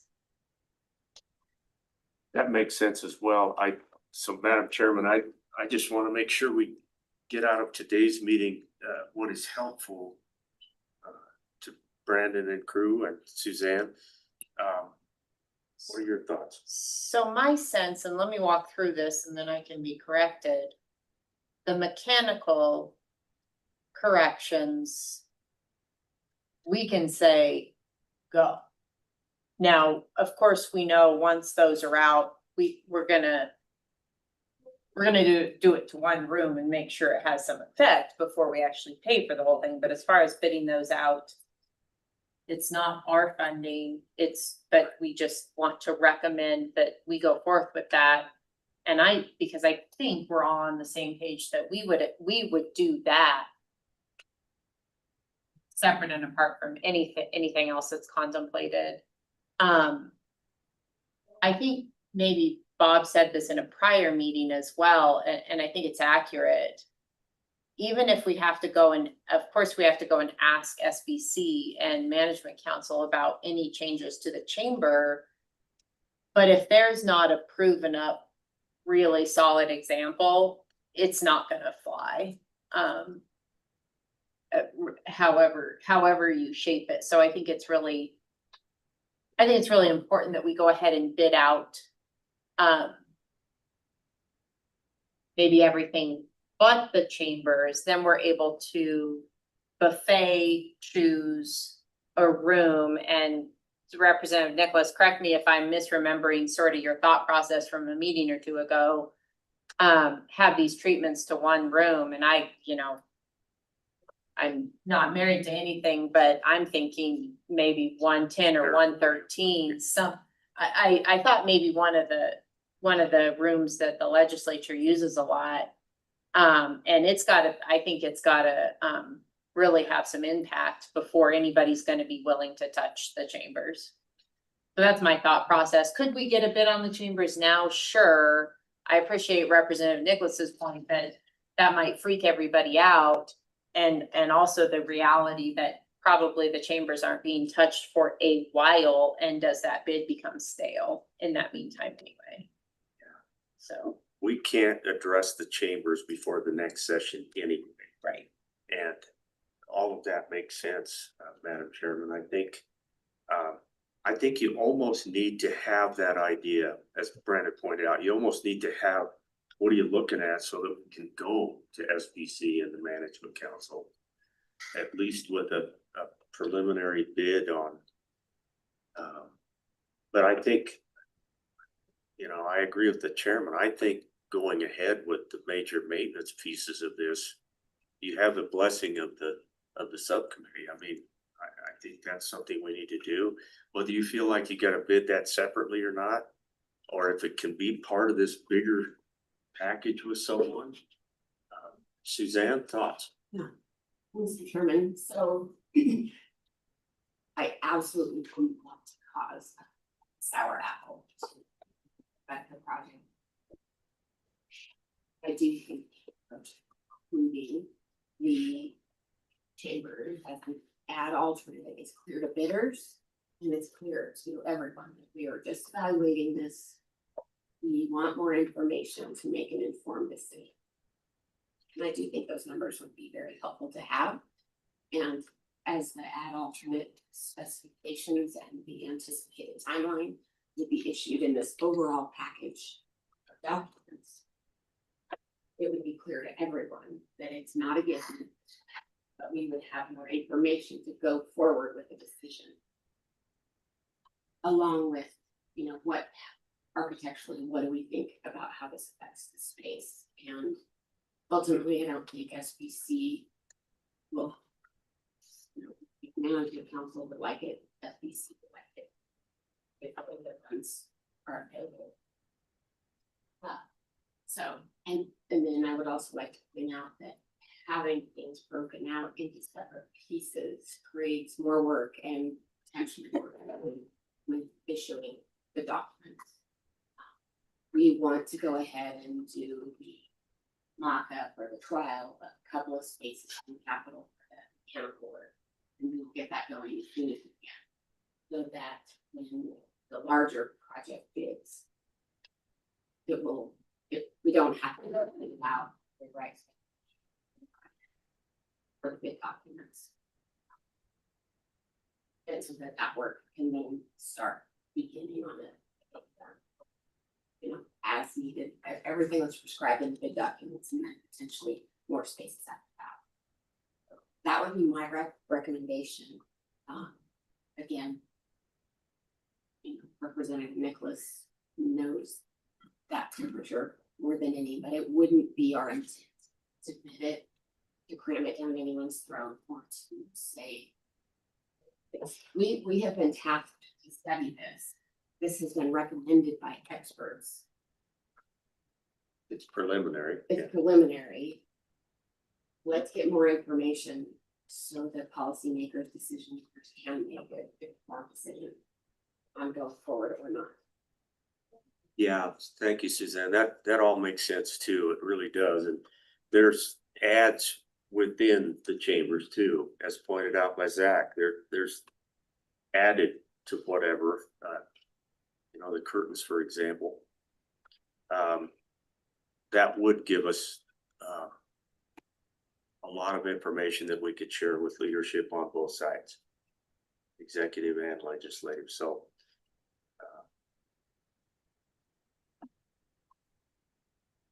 what do you think, Matt? Yeah, I mean, that sounds fine. I think,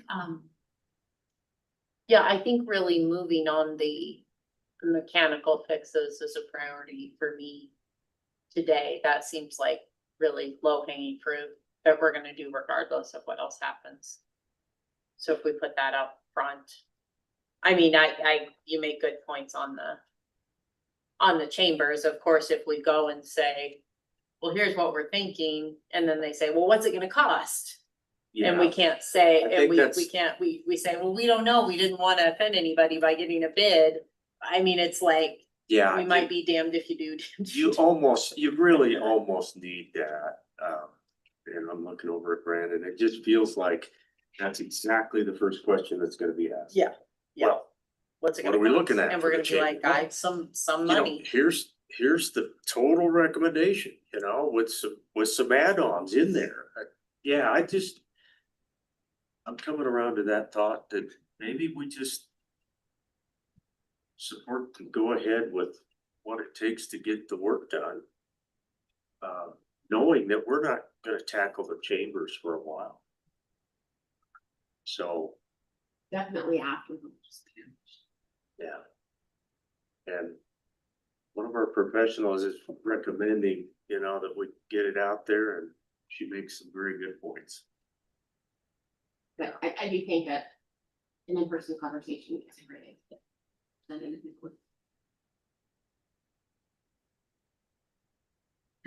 So, I don't know that it takes a formal vote, Madam Chairman, unless there's a whole lot of heartburn.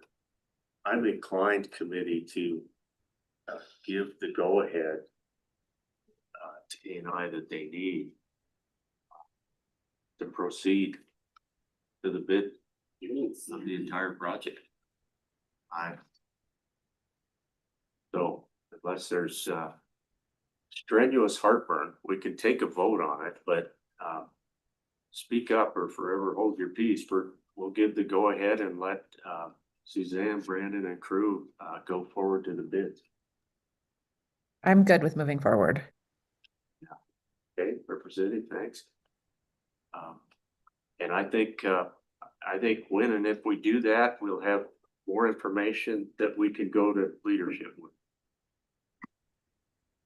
Now, I do want to recognize the fact, Madam Chairman, that we don't have Treasurer Meyer with us today. But you comfortable with moving forward? Yeah.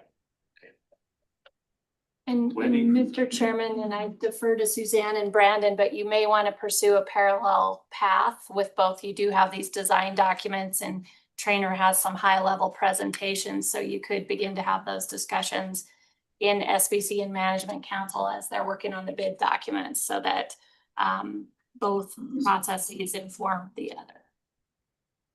We do have some meetings coming up that I think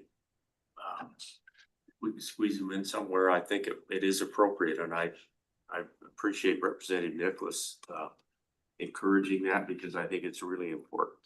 I want to make sure that the leadership knows exactly where we're headed on some of this. So, Zach, back to you. What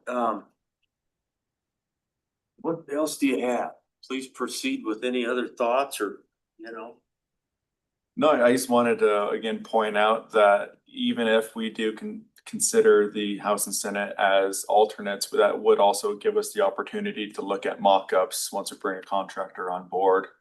That right now, it would be difficult to mock up our exact design in place, or not necessarily in place, but in the Capitol where you can look at it physically. This would give us the opportunity to do that physically. So you would be able to see and approve paint colors, things like the drapery, all things that do with that, the rod, the rings, the tassels, we will be able to physically see samples, get mock-ups with the contractor on board. Yeah, like that. Okay. Thank you, Zach. Appreciate it. That brings us to the end of acoustics. Unless any final thoughts, Leanna, Wendy, anything? Mr. Chairman, we don't have on here the other little scope of work down here in the extension little scope through Plan 1, which is the art gallery modifications and the build out of the custodial break room. So we will make sure we're coordinating with Trainer as a different design than Plan 1 to ensure that the broadcast studio is part of that package. And the custodial break room and art gallery. So we'll work with them to continue to refine broadcast studio, make sure that we just have in there what we absolutely need to ensure we can do the other portions of the project as well within that budget. Yeah, thanks for that, Wendy. The broadcast studio, just because it's not as visible as everything else, it's still a very important piece of the work we're doing. So I think that's very valuable going forward, that we do it well. So thanks for that. Okay, so Zach, thank you. Appreciate the update today. It's always good to see you. Let's go forth and do great work. Cool.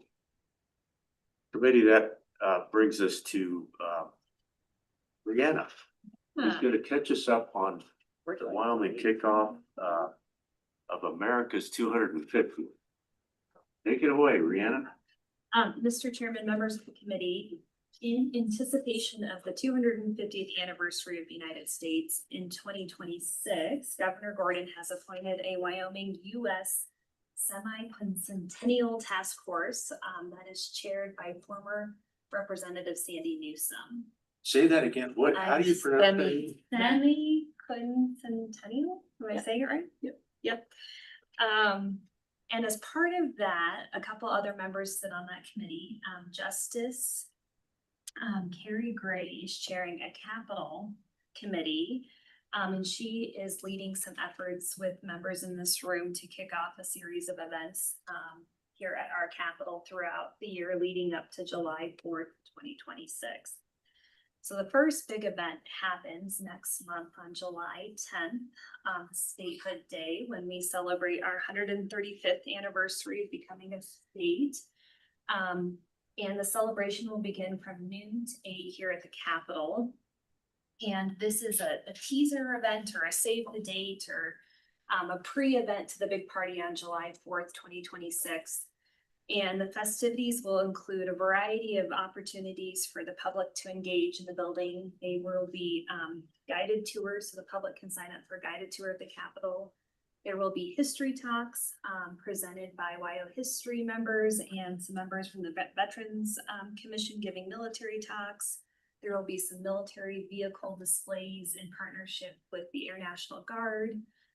There will be food trucks north of the Capitol, and the League of Women Voters will do a presentation on Esther. The Liberty Bell that just recently got refurbished will be rededicated at the State Museum. There will be kids activities in this room, the Capitol classroom, and also in 54 in partnership with the State Museum again and the Veterans Commission. So there'll be a little bit for everything, and then the day will end with some live music with the UW Brass Quintet will perform and Jason Buchanan. And so we are going to work on piloting events north of the Capitol. So to utilize the north side of the Capitol and have some food trucks out there, the military vehicles, and the live music. But what I want to bring to the committee's attention is the formal ribbon cutting of the exhibits. So that is slated for 2 p.m. on July 10th. And we are working out the details with our partners at DI about what that will exactly look like. So please save the date, members of the subcommittee. I will work with Nathan and Wendy to formalize a more specific plan along with talking points about where you'll be. But we are definitely going to cut some ribbon throughout the Capitol, and ideally maybe multiple places depending on what's done. As Wendy mentioned earlier, you missed your formal moment in December when we were sprinting towards the end of the year and the beginning of a legislative session. So you're going to get a celebratory moment for all your hard work. So we will do that at 2 o'clock, but please know between now and July 10th, more emails will come about where you need to be and some talking points of what you need to say. So I wanted to That make is a sure. Thursday, by the way. Yes. Sorry to interrupt. Yes, that is a Thursday. Wanted to make sure that specific timeline is on your calendars for that experience and more to come with that. Brianna, thank you. That's quite a day. It's gonna be a lot of fun. I hope everyone can be there, and hopefully anyone who's been involved with the subcommittee through the 2 or 3 years, hopefully they can be here too. It'll be terrific. Any questions of Brianna? Okay, please put the 10th on your calendars. Brandon, you want to talk about bollards for a minute? What do we need to do to make any recommendations or move forward on bollards?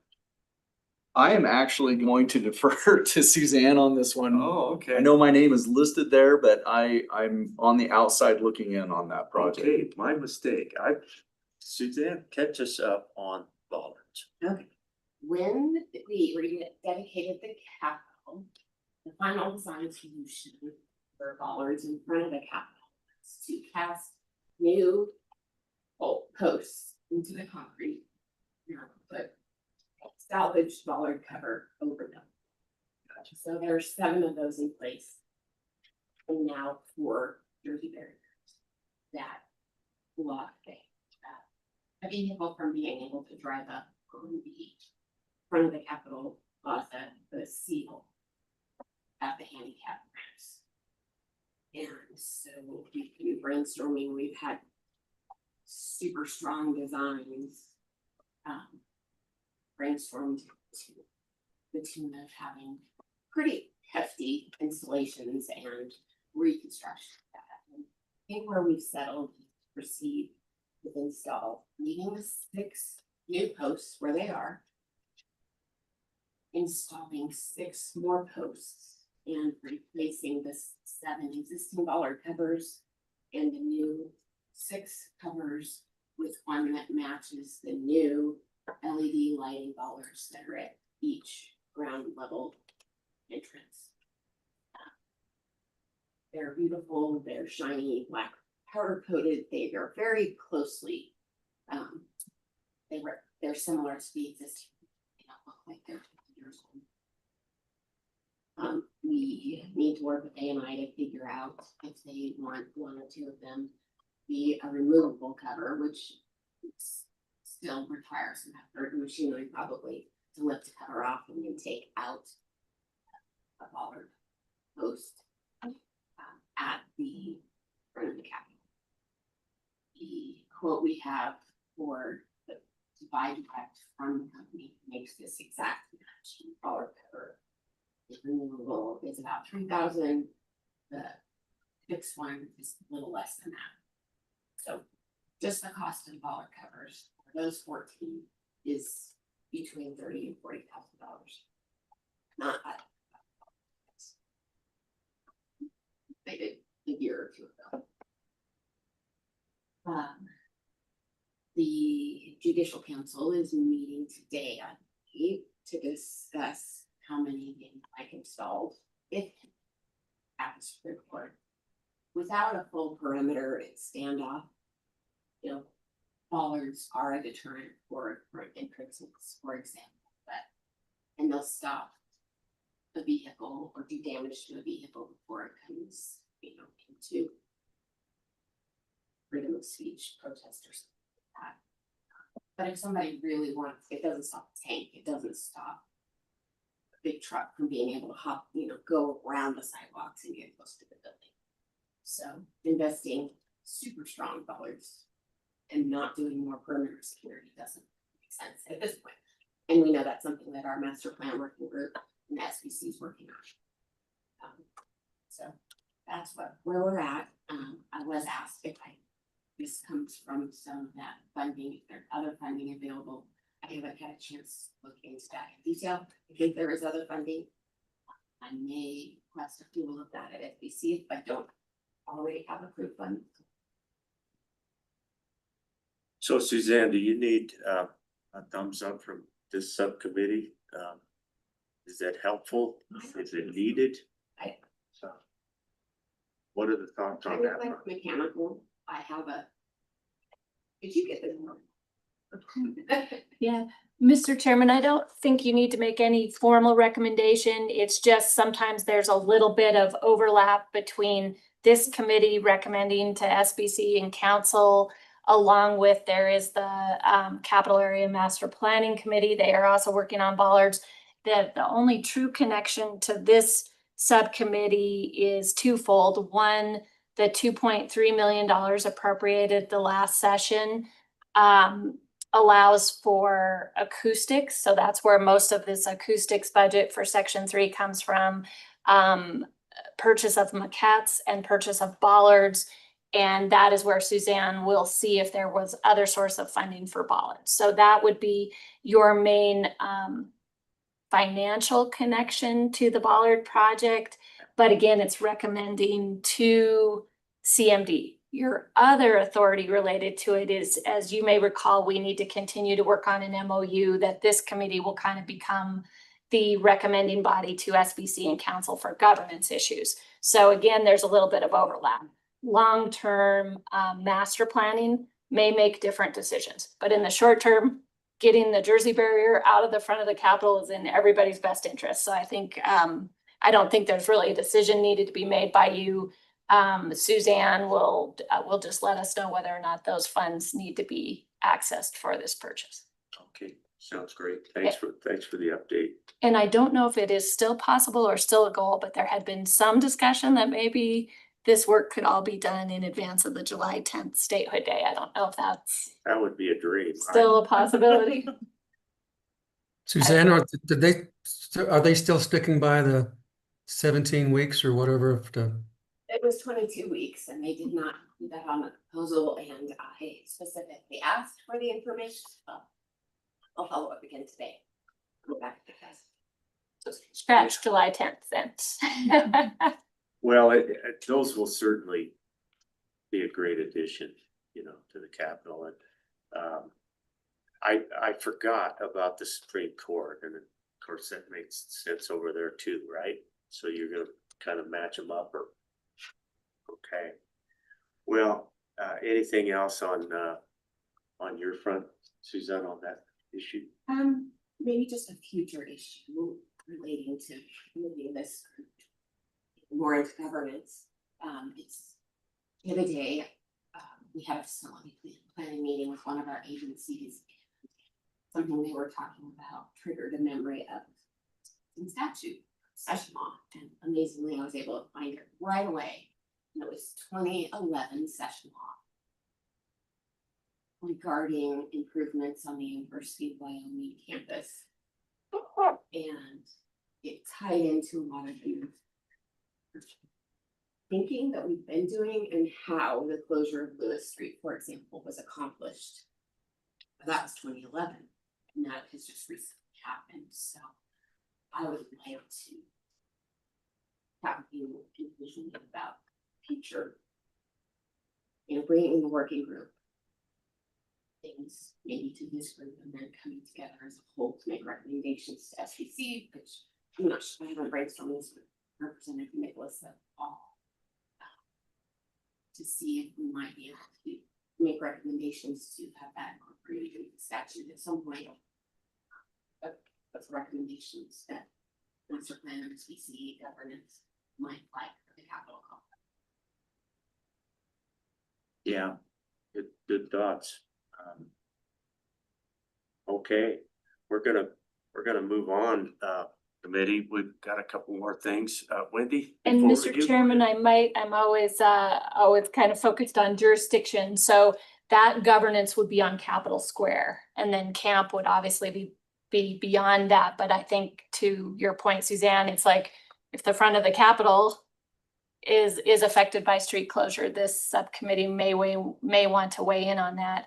A more immediate need is the 2.3 million and the 1.5 million appropriated for some of these projects is in the Capitol Square preservation account. So LSO and CMD will work together on that MOU for SBC and Management Council consideration to note that the vehicle for getting the money out of those accounts will be through this subcommittee. This could be really confusing. I really can. I'm sitting here as somebody who was on the master plan subcommittee for the previous governor, and his vision was 6 or 8 square blocks down here in this part of the world. And it does all tie together when you think about it. Capitol Square, though, is kind of where this committee resides. And so as we go forward, I know Suzanne will be thinking about this, and all of us should. What's the best way for us to put a group together to look at the whole thing and how it relates?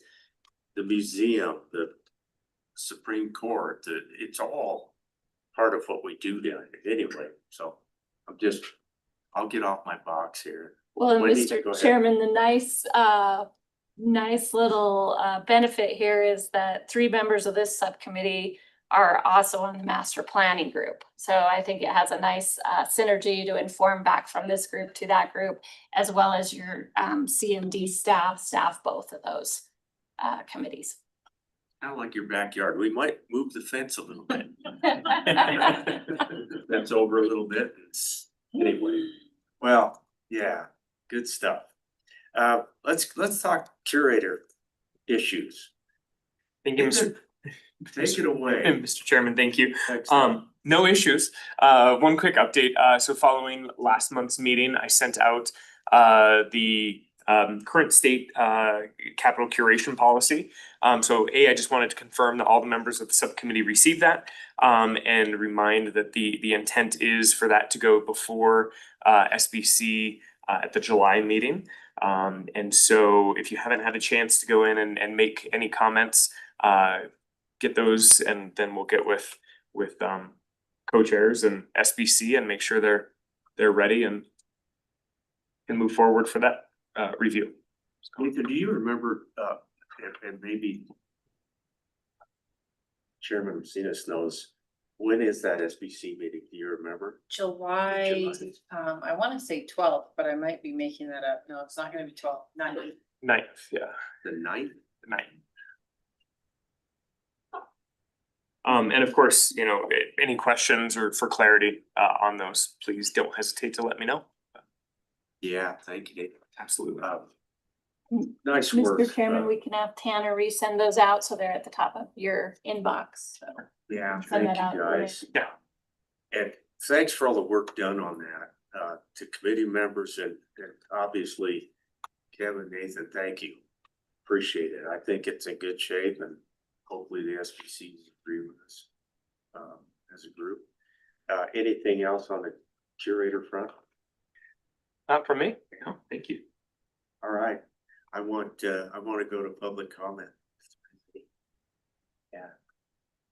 Is there any public comment online out there? Nobody? Thank you, Tanner.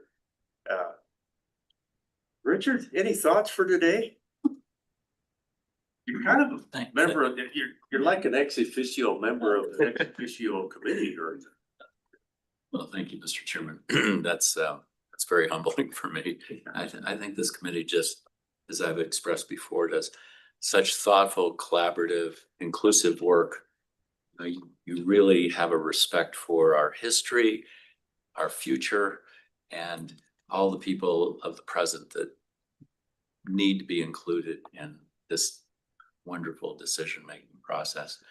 I really don't have any comments beyond that are specific for this committee, but since the director is here and a conversation has touched on bollards, I have had a chance to be in front of the Capitol in the last few months for a variety of reasons.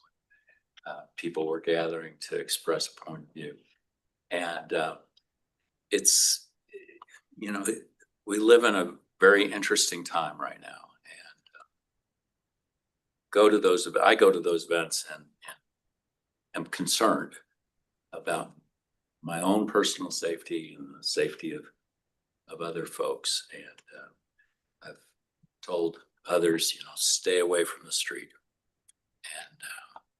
And I think people do that to the best of their ability, but inadvertently, if those gatherings are not authorized, there can be a consequence that folks get compressed into a relatively small space between the seal on the sidewalk or on the approach to the Capitol and the street.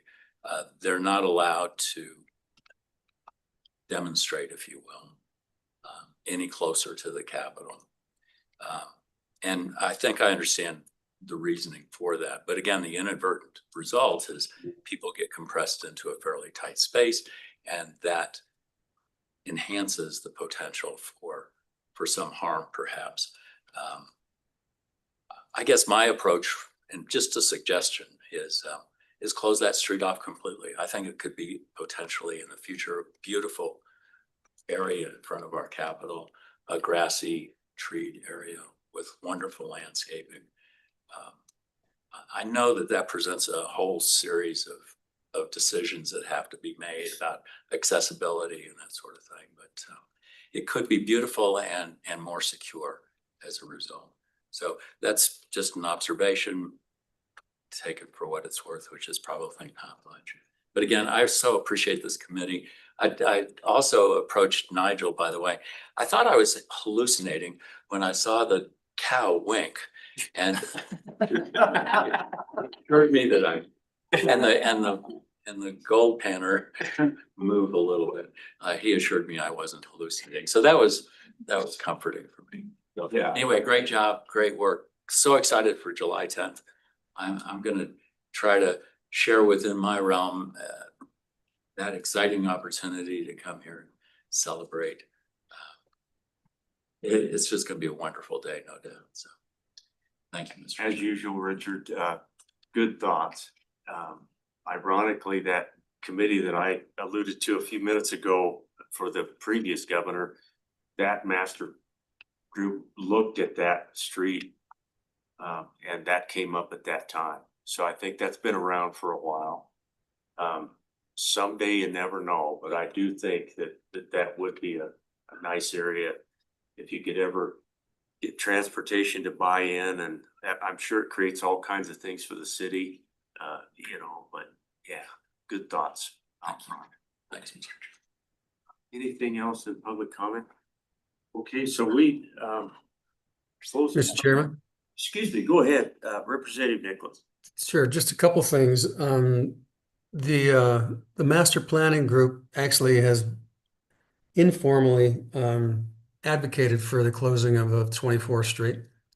And so that's going to be in some of our long range planning. And so that's coming down the pike in one fashion or another. So glad Richard likes the concept. The one thing we have not talked about today that I'd like to know what the plan is for contacting Desaad in order to get bidding on the maquettes. Some figures. Wendy, do you have thoughts on that front? You bet, Mr. Chairman.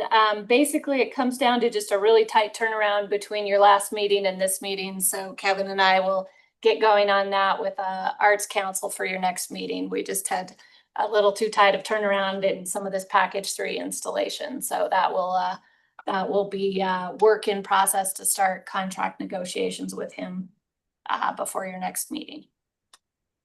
Yeah. Thanks, Representative, for reminding us of our visit about the maquettes. That's another little exciting sidebar that we've come across and hopefully can get accomplished. So I'm gonna close public comment.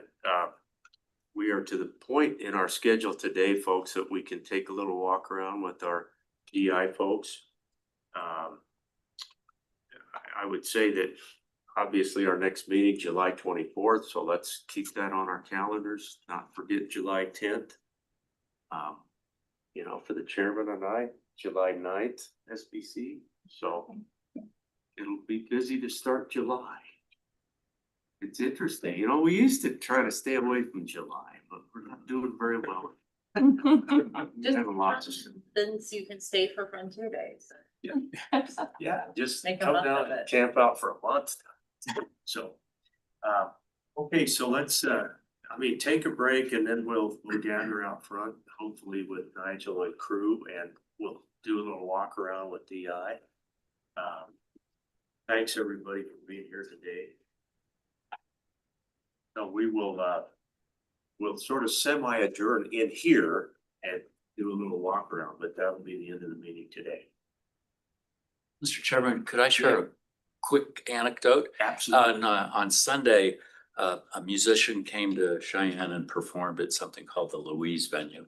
And she found herself with some time before that performance to wander around Cheyenne. And specifically, she found herself here at the state capitol on the grounds of the state capitol.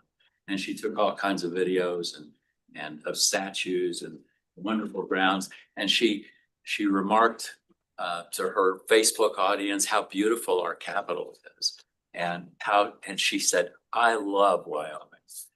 It's just, a little anecdote of somebody with their own personal experience coming here and experiencing the work that you've done. So many people have done. So I wanted to share that with you. It's good stuff. And Mr. Chairman, one more note on July 10th is Rihanna and State Museum staff and ANI and lots of partners have gone to a lot of work for the July 10th event. So the number one thing we need right now is for bodies to show up. So Rihanna also has a lot of social media materials that she could send and share with this group. So anything you can do to spread the word of the event would be great. Wendy, if there's any way that, we could even put the chairman on it, but I'd love for all the legislators to be informed and encouraged to come. And I just don't want to miss that opportunity. If it's up to me to do that personally, I'd be glad to, but it might be better since Rihanna, more important to have that game better than I do. So maybe we can work together to get something out to all of the legislative branch. Yeah, Mr. Chairman, we did send a notification out. They are Oh, thank you. aware, and then, Justice Gray sent some formal notification on behalf of her and formal representative using them. Formal management. You good? For the mayor, county commissioner, leadership, executive branch. I'll try to follow up, once or twice between now and July 10th, and hopefully we can get folks down.